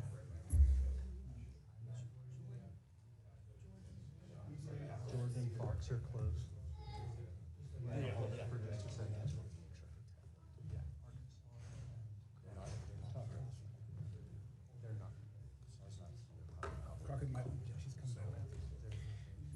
We're having a little technical difficulty here.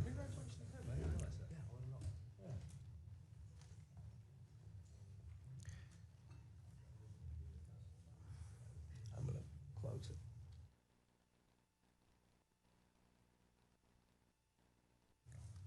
Dr. Fox, if I don't.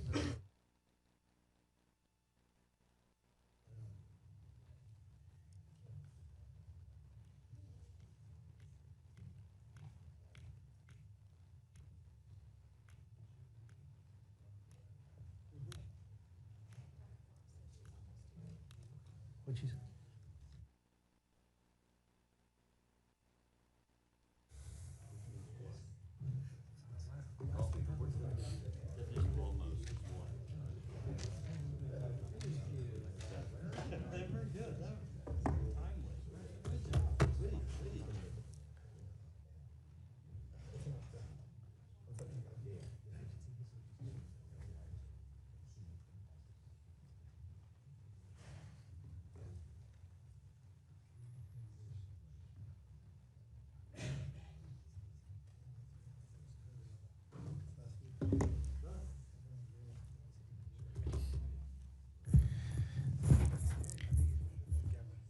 Here, has every member's record? I say, Dr. Fox, has every member been recorded who wishes to be recorded? No, sir. Does any member wish to change the vote? The clerk will close the vote and report the vote total.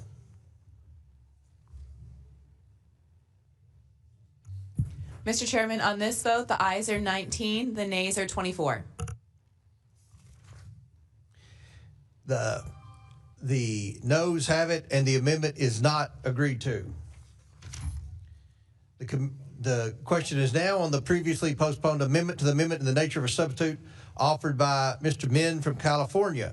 Members will record their votes using the electronic voting system. The clerk will now open the vote on the Min amendment to the amendment of the report.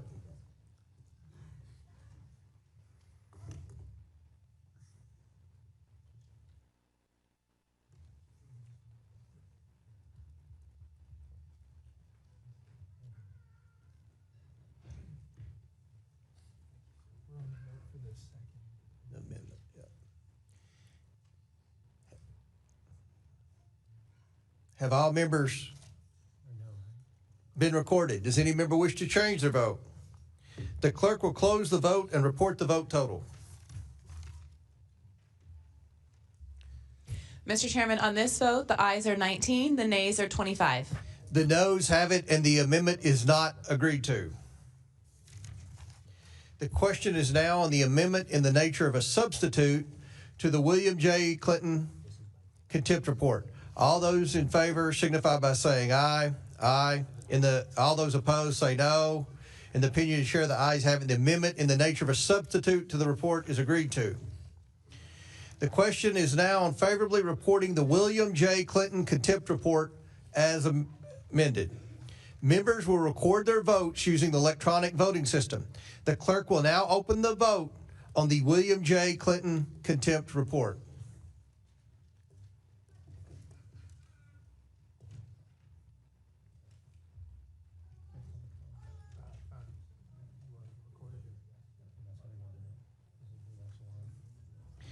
Have all members been recorded who wish to be? Okay, we're waiting on one more. Has everybody voted now? Yes. Okay. Does any member wish to change their vote? The clerk will close the vote and report the vote total.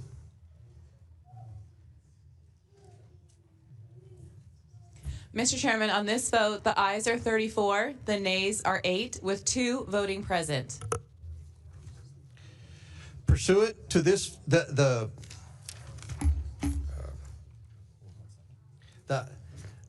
ayes have it. Pursuant to this vote, the committee hereby favorably reports and adopts this report recommending that the House of Representatives find William J. Clinton in contempt of Congress for refusal to comply with a subpoena duly issued by this committee. We will move to the report to the full House.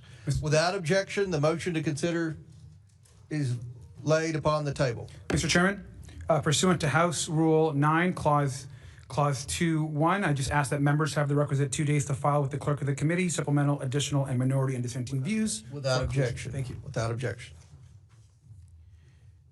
The question is now on favorably reporting the Hillary R. Clinton contempt report as amended. Members will record their votes using the electronic voting system. The clerk will now open the vote on the Hillary R. Clinton contempt report.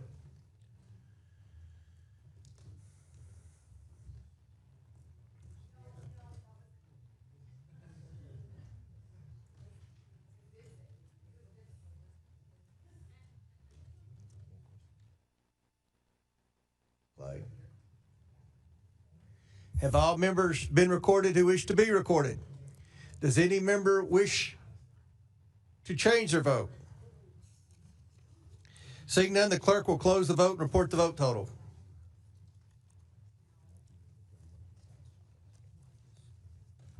Mr. Chairman, on this vote, the ayes are 28, the nays are 15, with 1 voting present. The ayes have it. Pursuant to this vote, the committee hereby favorably reports and adopts this report recommending that the House of Representatives find Hillary R. Clinton in contempt of Congress for refusal to comply with a subpoena duly issued by this committee. We will move the report to the full House. Without objection, the motion to reconsider is laid on the table. Mr. Chairman, pursuant to House Rule 11, Clause 2.1, I just ask that members have the requisite 2 days to file with the clerk of the committee any supplemental, additional, or minority dissenting views for inclusion in the report. Without objection, so ordered. Pursuant to House Rule 11, Clause 2, committee members shall have the right to file with the clerk of the committee supplemental, additional, minority, dissenting views within 2 days. Without objection, so ordered. Additionally, the staff is authorized to make necessary technical and conforming changes to the report reported today, subject to the approval of the minority. Without objection, so ordered. If there's no further business before the committee, without objection, the committee stands adjourned.